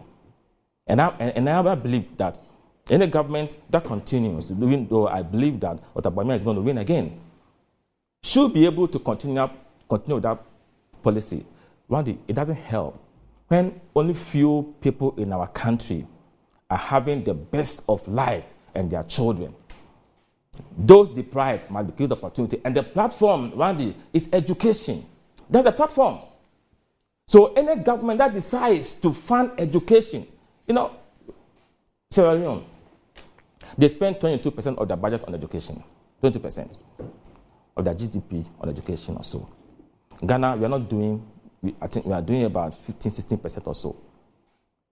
Randy, that is the area we should go. I'm happy at times when I don't like those figures. I think that hidden in those figures are the real facts. But at least, if sometimes you look at the thing and you say, 20-something%. You go and interrogate the figures, and about 70% is going to recurrent expenditure. Randy, but at least. So I like to interrogate. I agree with you. Recurrent expenditures are not bad because they go into service and all that. You know what I mean? Well, I'm just talking about the provision of education. Sometimes that figure can be misleading. I agree with you. Like GDP and others, they can be misleading unless, you go into the details. I agree with you. But I'm saying that per global benchmarks, if you are doing 22%, 20%, that's where you have to be. But we are not there yet. But the point is that we need to encourage our government to do more in that area. His focus is clear on his mind. What he thinks must be done to move this country forward. Exchange rate, it's not doing well. We admit we took it at 4.7 or so. Hey. I think it was 4.75 or so. When we took it in 2017. How much? In this country? No. How was it? No. Oh, I'm saying that. I said. Although you were still in Germany. No. I'm saying that.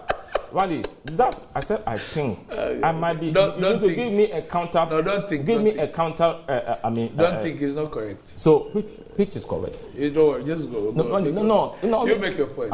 Okay, so I'm saying that is what I remember. Yes. Was the rate. Okay. NDC took it at a certain level.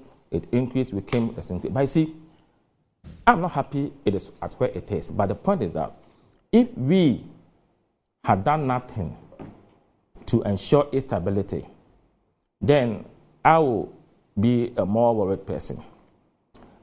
How we began, I mentioned the 1D1M. That was one of the agenda. Okay, so if you're able to get more factories, if you build them well, we are able to add value to what we produce here. We reduce or lessen our import drive and all that, and we have import substitution factories here. It will lessen our dependence on the dollar. So we put in place something. What we put in place hasn't, borne the needed results that we anticipated. But it doesn't mean that intervention is wrong. But for that intervention, probably we will have been importing more than we are doing right now. Okay, so one day, that is one. The idea to have the Ghana card, one day is also helping us to formalize the informal sector. In most jurisdictions, when you go, fiscal cash to buy something, they won't even accept it. Difficult. They want to have a cashless economy. And they don't think that a cashless economy will help us to check the rate our currency for us. So deliberately, we are doing something. then all of a sudden, as a exogenous factors that were so devastating hit us. Nonetheless, we are doing our best to ensure that we will be able to soothe the pains and ameliorate the suffering Ghanaians are going through. Okay, Right. so we should not create the impression that the policies are giving us problems. We have ambulance. Every district has one. We have them. They are helping. Randy, they are providing some services. But for that, probably some worthy lives might have been lost. The jobs they have created, if they are even 100, Randy, it has done something for some people and their homes and their families. We don't rubbish them. The drone delivery system that we roll out is serving a certain purpose in this country for all of us. You know what I mean? So, politics, I believe that we are in for the betterment of our country. There should be leadership. Leadership differs. The approaches differ.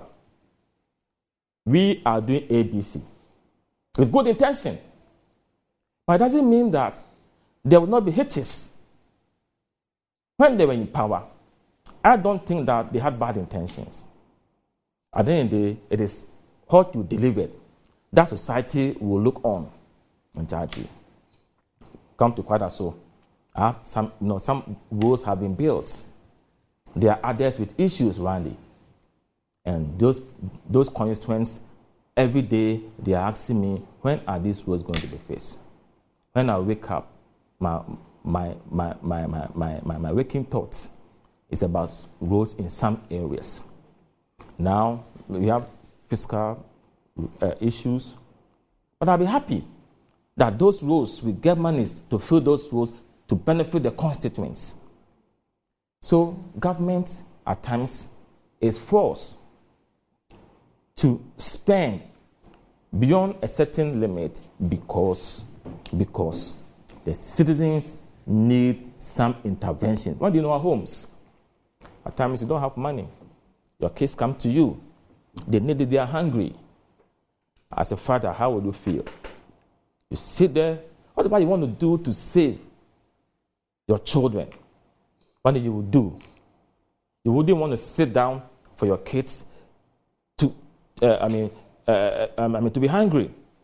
If you have to borrow, one day you go. If that is what will satisfy the physiological need of the child, one day you're going to do it. You wouldn't want to do it, but because of your child, you do it. One day, so governance and being in politics, you realize that it's not kids' play.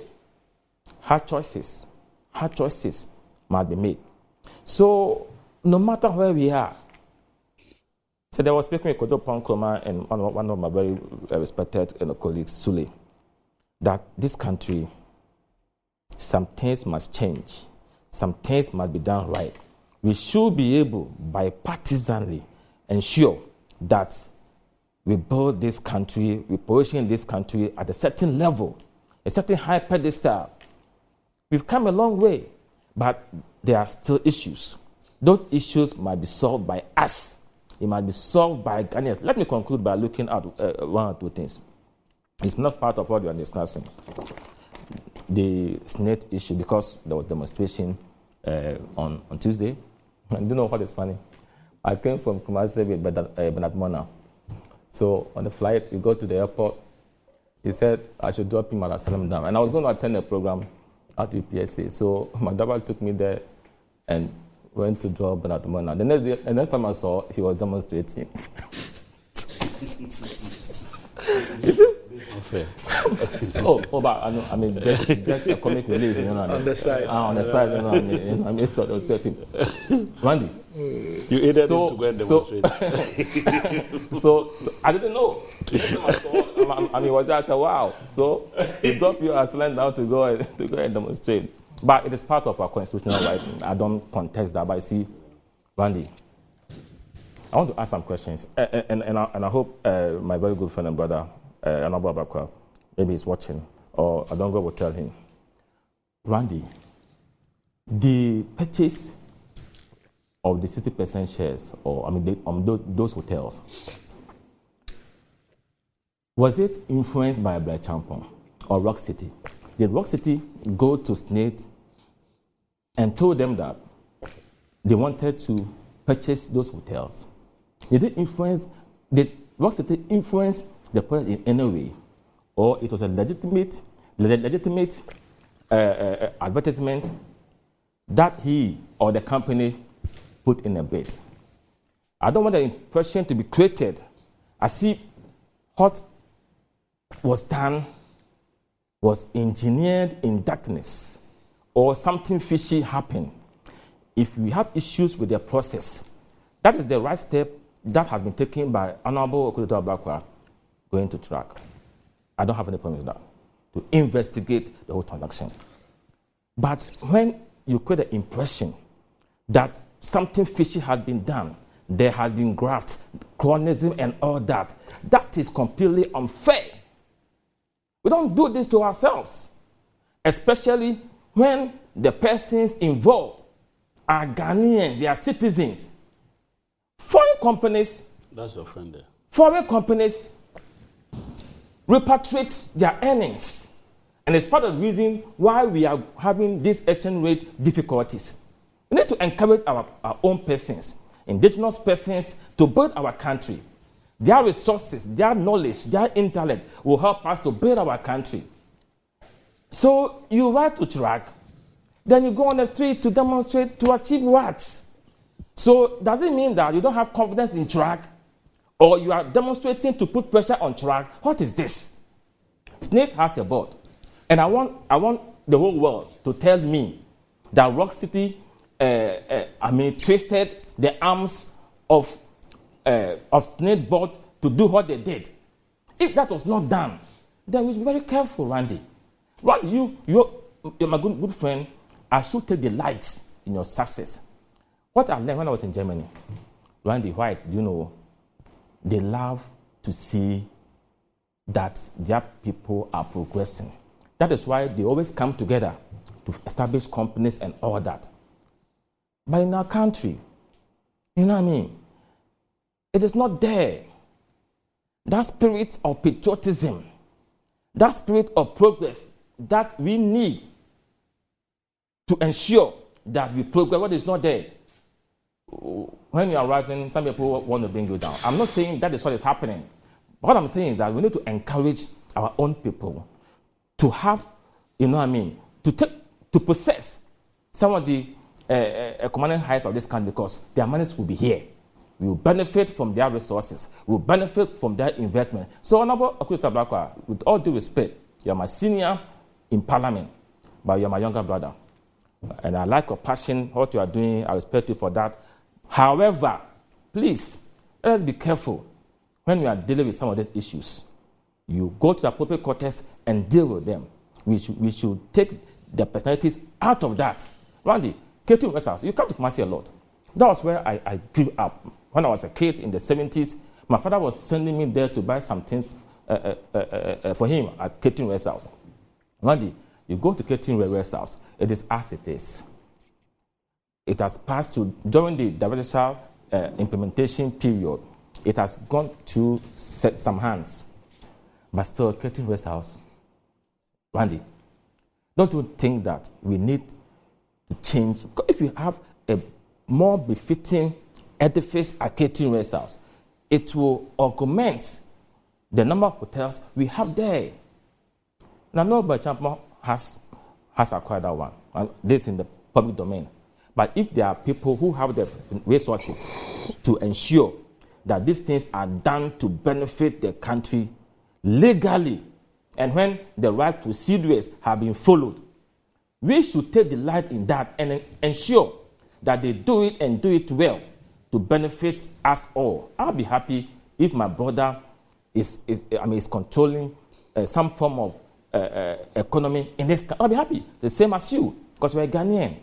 After all, we are friends. I'll benefit from you. You also benefit from me. The economy also benefits. Randy, this should be how we should build our country. Will you support the private members' bill that Honorable Kujato is spearheading, which seeks to prevent political office holders and politically exposed persons from acquiring state assets? Will you support it? Randy, so I need to read the memorandum to understand the intention before I can make a definitive statement on that. If, for example, I don't have a state asset, if some of these are dubiously acquired, I'm against that. If there's an idle land somewhere that a politician who has resources, because certain others doesn't prevent members of parliament to do business.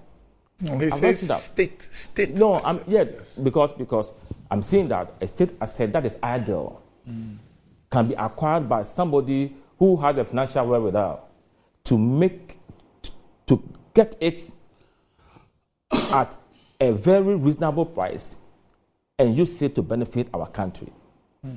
The point I'm making is that unless it is dubiously acquired, unless the price is not fair, unless it is a rip-off of the state, then I wouldn't support it. Okay, so you don't support the principle of ousting the opportunity of public office holders or politically exposed persons from acquiring state assets? I don't, Randy, that's what I'm saying, that if it is going to be used to benefit the society, okay, I'm told that some buy them, some lands at a very low price.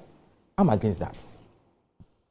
We don't have to rip up the state. But if the price is competitive, you don't mind? Yes, okay. and the purpose, the purpose is for the advancement of our society. Randy, I'm for it. That's why I'm saying that I want to look at it. Okay. If you come to the house right now, Parliament, me, I don't know how to do business, so I don't. But a lot of our guys there who do business, some of them practice. You go to the office of the committee of I forgot the name of the committee. The office of Profit. Yeah. You go there and you apply. Then you can do it. I don't see why somebody who has financial might, where there is an opportunity to use an abandoned or not use state assets to do something to benefit us, when the government can also, or the state can also benefit. Right. You have to be careful in some of the things that we do. Right. So one day, I want to conclude by saying that yes, what ABBEY is doing, in principle, I'm not saying I'm against it, but I'm saying that we have to be very careful in some of the things that we do in order not to create the impression that politicians, we are not clean. That was why at times one of the things that you watch, you show somebody is saying that politicians, they eat current money and they eat future money. I disagree with that. But person. That's true. Politicians, that's true. They eat current money. Yes. And they eat future money. That's true. Oh, Randy. So then, if it is true, then there's no need to have a government in any society. Randy, with all due respect, I cannot say that all political actors are saints. There are some whose lifestyle and everything, is questionable. Then you don't disagree. So no, leave it. You cannot. This is not, for me, accurate. You don't say that politicians do that. That is not the intention. No politician will want to go and rape off their country. Deliberately. All politicians. Chief. So are you saying that your good friend, John Mahama, yes, he is coming in because he wants to just rape us off? No. That intention? No. So then that is wrong. No, but you don't also say that no politician Because you can be given many examples. Yes. So don't say no politician. That's what I'm telling you. So yes. But I premise my statement by saying that not all of us are saints. Yeah, but no politician will come with the intention of. Then maybe I need to retract that portion. Yeah. But I'm saying that, Randy, you are in government. You can take certain decisions out of good intention, but it can end up not ignoring to the benefit of the people. So it doesn't mean that you want to chop up. Now you go for loan. Loans are part of governance. Borrowing, part of governance. You either raise two tax and all that. You can also go. So borrowing is part of our governance, or calculus. When your appetite for borrowing can also be linked to it being influenced by benefits that you make from borrowing. We need to look at that. Yes. That as well. So we need to tighten, the loopholes and ensure that what is borrowed is used for intended purpose. If there is any corruption, you try to reduce it to the barest minimum, if not totally eradicated. For me, that is what I would say about this thing. Thank you. Yes. Yeah, Randy, I want to react to a few things on the issue about the 24-hour economy. I just want my colleague to know that you cannot wake up somebody who is pretending to sleep. For him to have even indicated that His Excellency John Dramani Mahama himself doesn't understand or is not able to communicate 24-hour economy suggests to me that he doesn't even know what he's talking about. You want to see a policy document.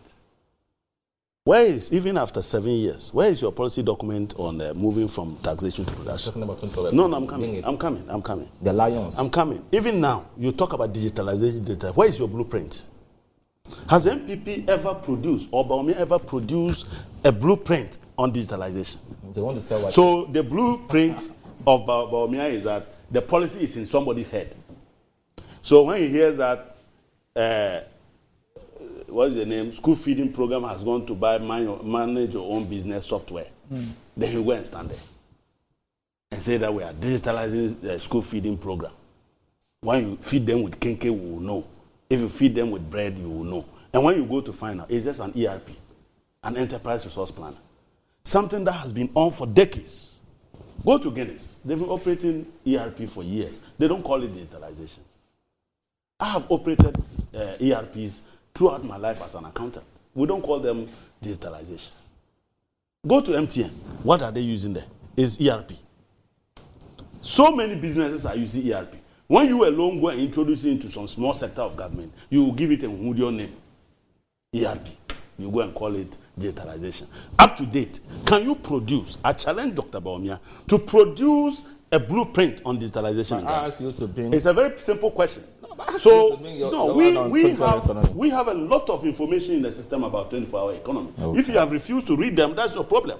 But I'm saying that you are even implementing a program. You want to explore lions? I'm coming. Who said that? No. You see, our communicators, listen, take it from those who have been entrusted at the national level to tell you about 24-hour economy. But and if they have told you, and you decide that you go and listen to somebody else, and he said watching the night. It was Baumia who said that. It was Baumia even said I don't TV. Felix said it. I watch him. Oh, so my good friend, I watch him. So what is wrong with selling watching? But you are denying it. Kumasi, don't they sell watching there in the night? Is that the explanation of 24-hour economy? Edum, you want me to go and buy watching for you in Edum? At night. Why is it? So that is 24 hours. So, no. I mean, why are you picking just one example? No, that's why I said that what you said made sense to me. What you said made sense to me. You did well. Don't patronize me. Don't patronize me, please. The point is that you have properly articulated what 24-hour economy is. People like you who have refused, tell us, refused to learn, who cannot force you to understand. Tell us. Have you produced any policy document? Tell us. No, I'm saying that you cannot be saying that of another presidential candidate who has a chunk of information in the system you are refusing to read.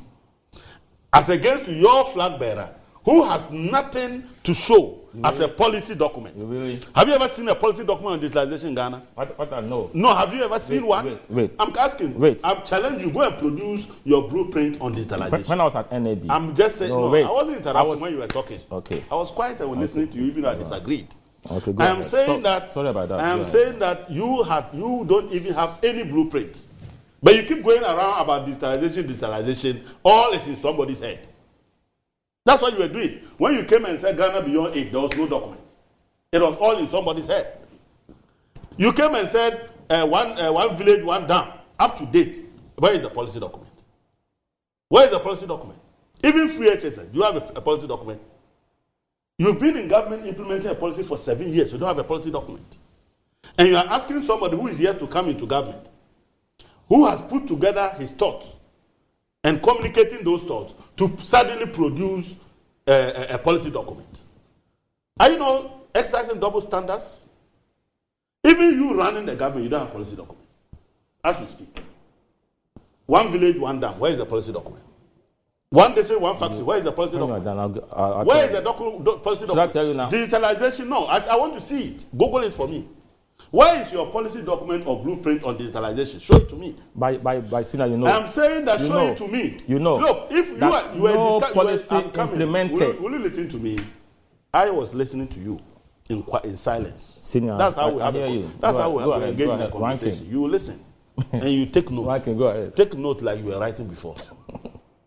Listen, you said that if John Mahama is not thinking about digitalization, he should go and sleep. The man who provided the backbone for digitalization in our country, okay? Do you know how we came from fixed lines to mobile telephony? Go ahead now, Jacob. I'm asking, who said, who JF? Jacob began this whole thing. Where? Randy knows. When we had Celtel, where was Kufo? You remember Celtel? You remember Bijina Bontin America saying, where was Kufo? When Tony Yeboah was advertising mobile phones. And that was the digitalization. That was transformation of fixed lines into mobile telephony. When Kufo came, what Kufo was doing was installing phone booths. Phone booths. They didn't even take 5 years to be outmoded. Phone booths. Ghana Telecom, when he came, it was like you were buying a black tonic. That chip, Ghana Telecom chip. Open the network, you were there selling topics of until Vodafone came. People were buying Ghana Telecom chip as if it gives you life after that. While MTN and Co were expanding, they were just there, and that was the first time. So when we are talking about digitalization, I'm saying that, have you ever seen this data center? The data center you people have outsourced. The data center that you have outsourced. The fiber optic backbone. Where is your fiber optic that you have ever installed? Or you think that digitalization, you go and hang Wi-Fi on the tree? It goes with infrastructure. You don't have any. John Mahama installed fiber optics within our country, within the city, and from all the way from Eastern Corridor to Boku. It is the reason you have data. And you are now telling that champion that if he is not thinking about digitalization, the father of digitalization, you are not talking that way to him. You people came and you just hang on what the man had done, and you started giving it big names. Sloganeering, nothing else. When we win power, you will see what digitalization simply means. Not this idea of do as you go. Okay. Honorable, just hold on a minute. I'm told that we have a little technical issue with our Facebook feed. Oh, okay. And so we'll just take a little break, we'll rectify it and come back and wrap up on this one.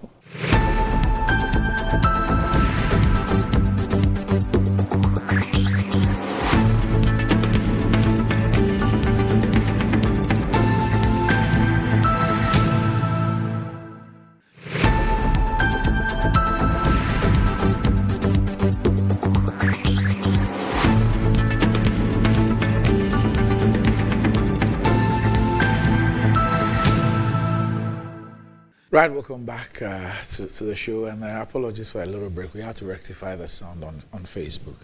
And Honorable Dungo, I'll just let you finish, but my senior, you all know him, Oluwa, Mr. Kwabnayo boy. Oh. Yes, he sent something that I need to read out, and then you'd follow up with it. Okay. It says, a special happy birthday to Dr. Valerie Sawyer, a woman of substance who understands the importance of balance and pursues her passions across various aspects of life. She inspires others, leads by example, actively involved in making the world a better place. Love you, Kwabena Yeboah. And Kwabena Yeboah is Dr. Sawyer's brother-in-law. Oh, okay. Oh, Right. okay. Okay. Oh, madam, happy birthday. You see how interconnected this world is. Yes. Yes, Honorable. Yes. So all I'm just saying is that he who comes to equity must come with clean hands. You don't have one single policy on all the things you are announcing. That is not true. In the system. And yet you are asking somebody to produce a policy document. If we were to be producing policy documents, some of your obsolete policies, where are the policy documents? But you say we don't have. Now Where are the policy documents? They They are just announcements, but they are not policy documents. Digitalization is abstract because you don't have anything to show, so that we can track and say that you have implemented up to this stage and that what we are doing is consistent with a master plan. Okay, digitalization is not standalone system improvement. You just go here, go and touch. How can you be having digitalization and you claim that you have gone to digitalize DVLA, you are digital, and yet your policemen are jumping on people's cars' bonnets? Where if you go out there, where there's proper digitalization, when a policeman, you jump the red light, he doesn't care. You can go. Before you get to the house, you will get a ticket. Is that not it?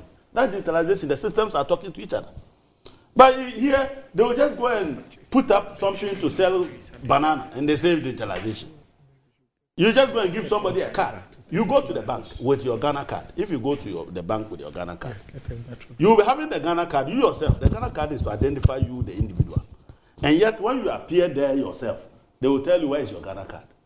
Am I the one identifying the Ghana card, or the Ghana card is the one identifying me?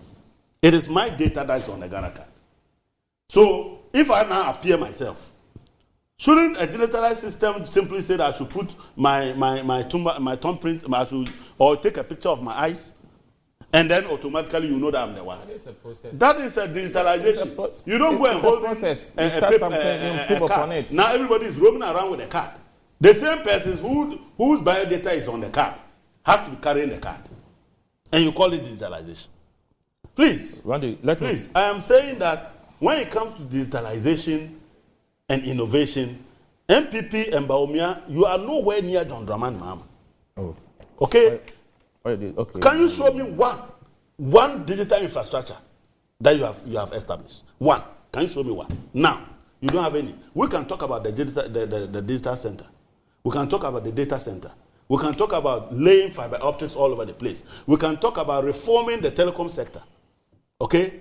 We can talk about many things. But you have no infrastructure. Why?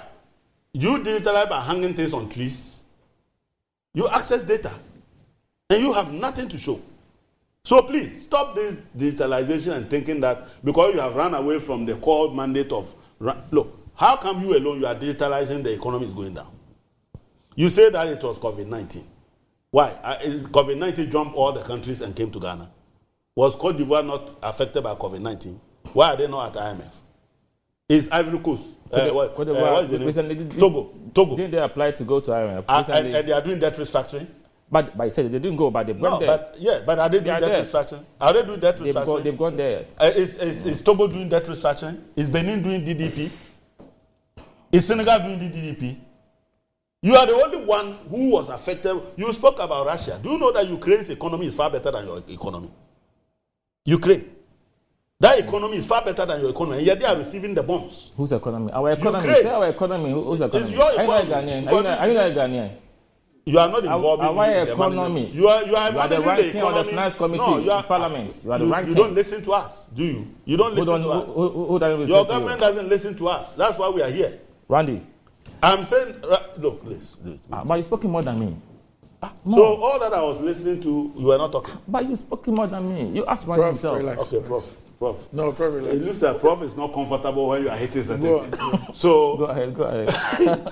the truth is that you don't have even policy document on the current policies you are implementing. Let alone to talk about those you are promising. You keep Russia-Ukraine war and then COVID-19. Why? Are you the only country in the world? Are you the only country in the world? You are all over the place begging people. You can't pay your debt. You can't pay your... Nigeria is paying his debt too. I hope you know that. Nigeria is paying his debt. You know that Cote d'Ivoire is paying their debt. Togo is paying their debt. Benin is paying their debt. Senegal is paying their debt. Look at Randy. You are not paying your debt, and you are accusing COVID-19. Are you the only country who was affected by COVID-19?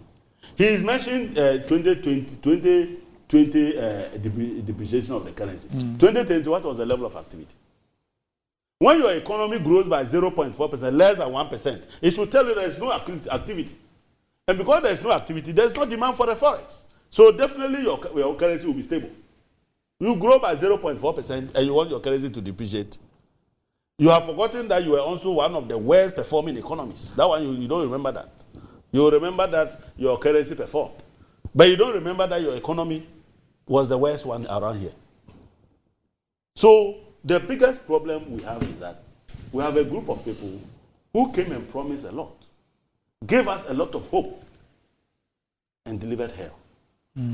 There are people, they came and presented somebody to us as the Alpha and Omega. That person today is doing Yahoo. Okay? The economists that he learned from O-level, A-level, university first degree, second degree, PhD, that economist, no. Now he doesn't do that one. The Yahoo, the thing he read on the internet, that's the one he wants us to believe he can deliver. Do you get it? How on earth do you think that we are so stupid we can take this? We cannot take this. Dr. Bawumia, look, I want you to start examining your heart. This idea of Bawumia will win again, Bawumia will win again. When we finish the election, I want to be able to pick you and you answer.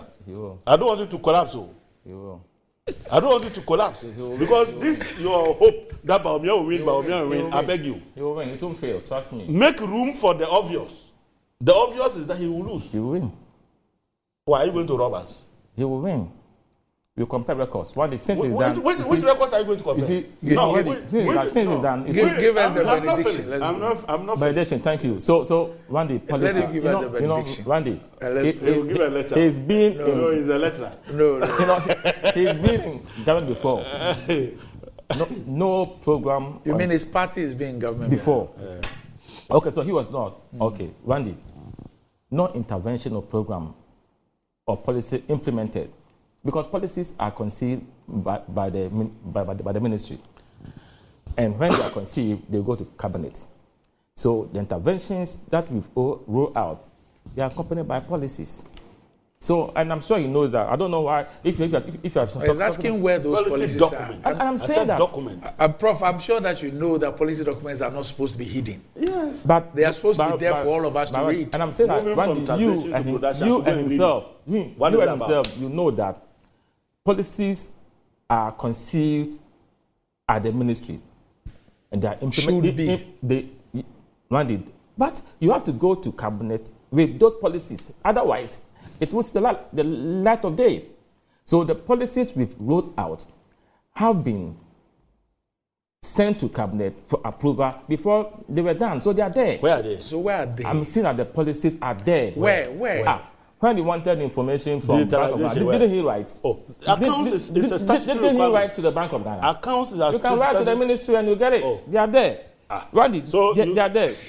And he's saying, now Randy, we should be writing. Randy. We should write to Bawumia and ask for one. Let me give him a piece of information. Moving from the taxation to production. 2018, the Vice President witnessed the commencement of the Western Corridor Fiber Optic Infrastructure Project in Takoradi. By saying that, I don't know about it. But I'm telling you right now. I'm telling you. And it's working again. Yeah. You see now he's saying I'm asking you. He says it's working. It is working. Where? Working where? And you didn't Google the Eastern Corridor. Oh, but I didn't contest that. No, have you Googled that? I didn't contest that. So why were you not saying that? I'm giving you evidence. Dr. Mahama, if he's not thinking about digitalization. In this modern world, yes, which country can function meaningfully without a digital economy? No, Tell me. I'm asking you whether that says if that, you are not no, thinking about that, you start thinking about that. No, because we are champions of digitalization. Randy, the reason why we are champions of digitalization, so we don't. The reason why I challenge them Where's your to policy? come out with a policy, or let's say a concept document on the 24-hour economy is because of the confusion out there. No, you have so many versions. Confusion in the minds of who? You. Their own communicators. Or who? They are bleeding. The way they are communicating it. You are just bleeding, that's all. The watch it thing they're talking about. You are bleeding. The lion railroad exploitation they're talking about. Providing electricity in the night for farmers and all that. These are concerns. You are just bleeding. And I'm saying that. You are simply bleeding, that's all. I'm saying that if it was a well-thought, what is your policy? If it was a well-thought program, what is Baumia's policy? There would have been clarity what is Baumia's in policy? the communication of this concept. It is not there. We have 24 hours. It was not there. Where is your policy? When we decided to introduce the free senior high school, no, I remember I was at the University of Ghana. Yeah. I saw a document about the figures that I read myself. I saw it. Do you remember the BBC interview? No. When the BBC said, interview? Listen, the costing, you remember that one? I watched that. Oh, when Akufo-Addo the pen was asked at that time, the pen was asked the question. He said that he didn't say he didn't know. He said that when I come back, I'll tell my people. That's what he said. Prof, Randy.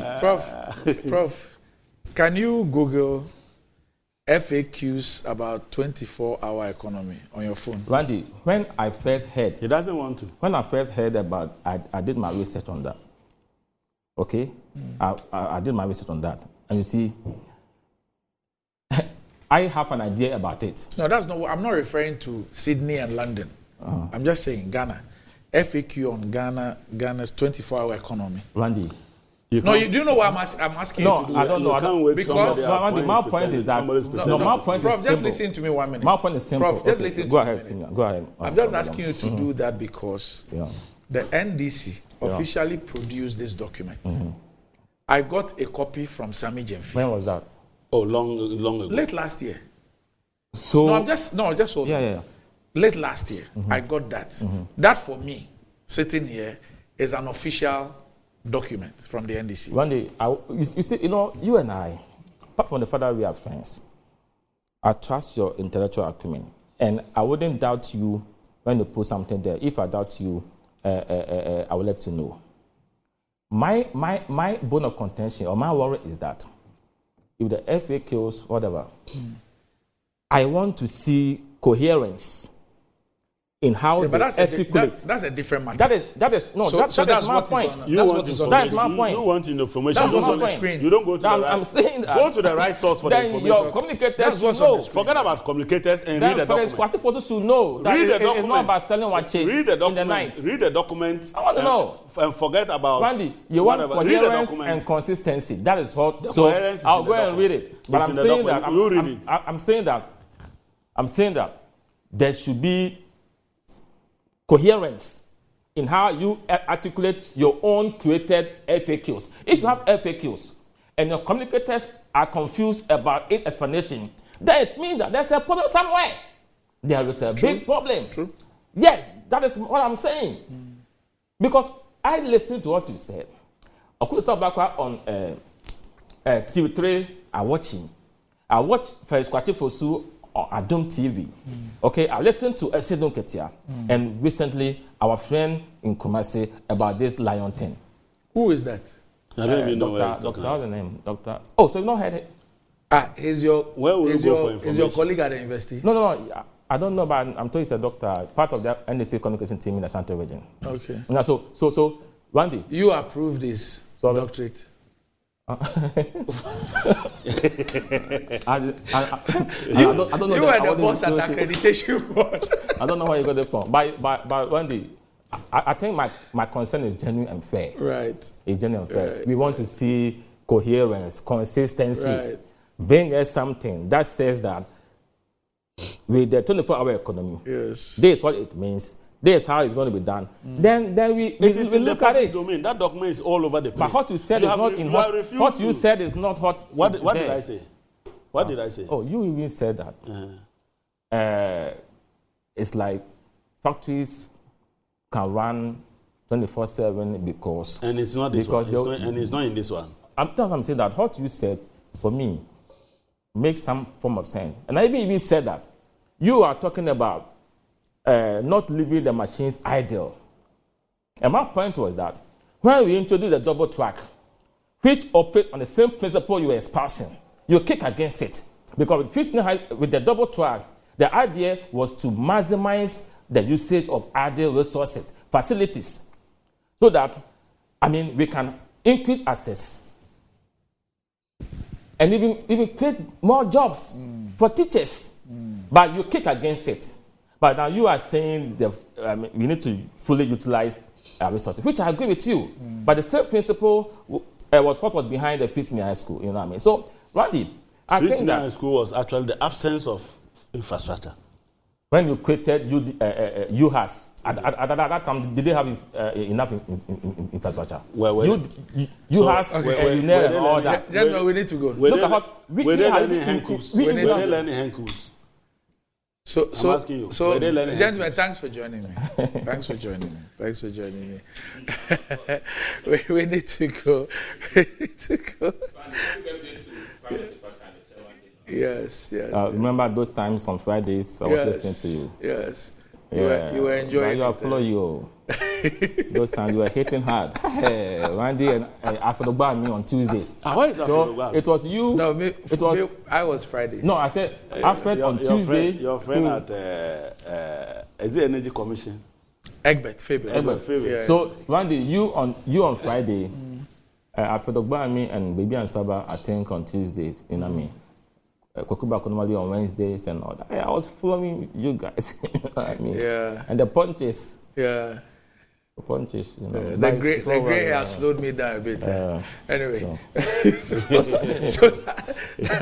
that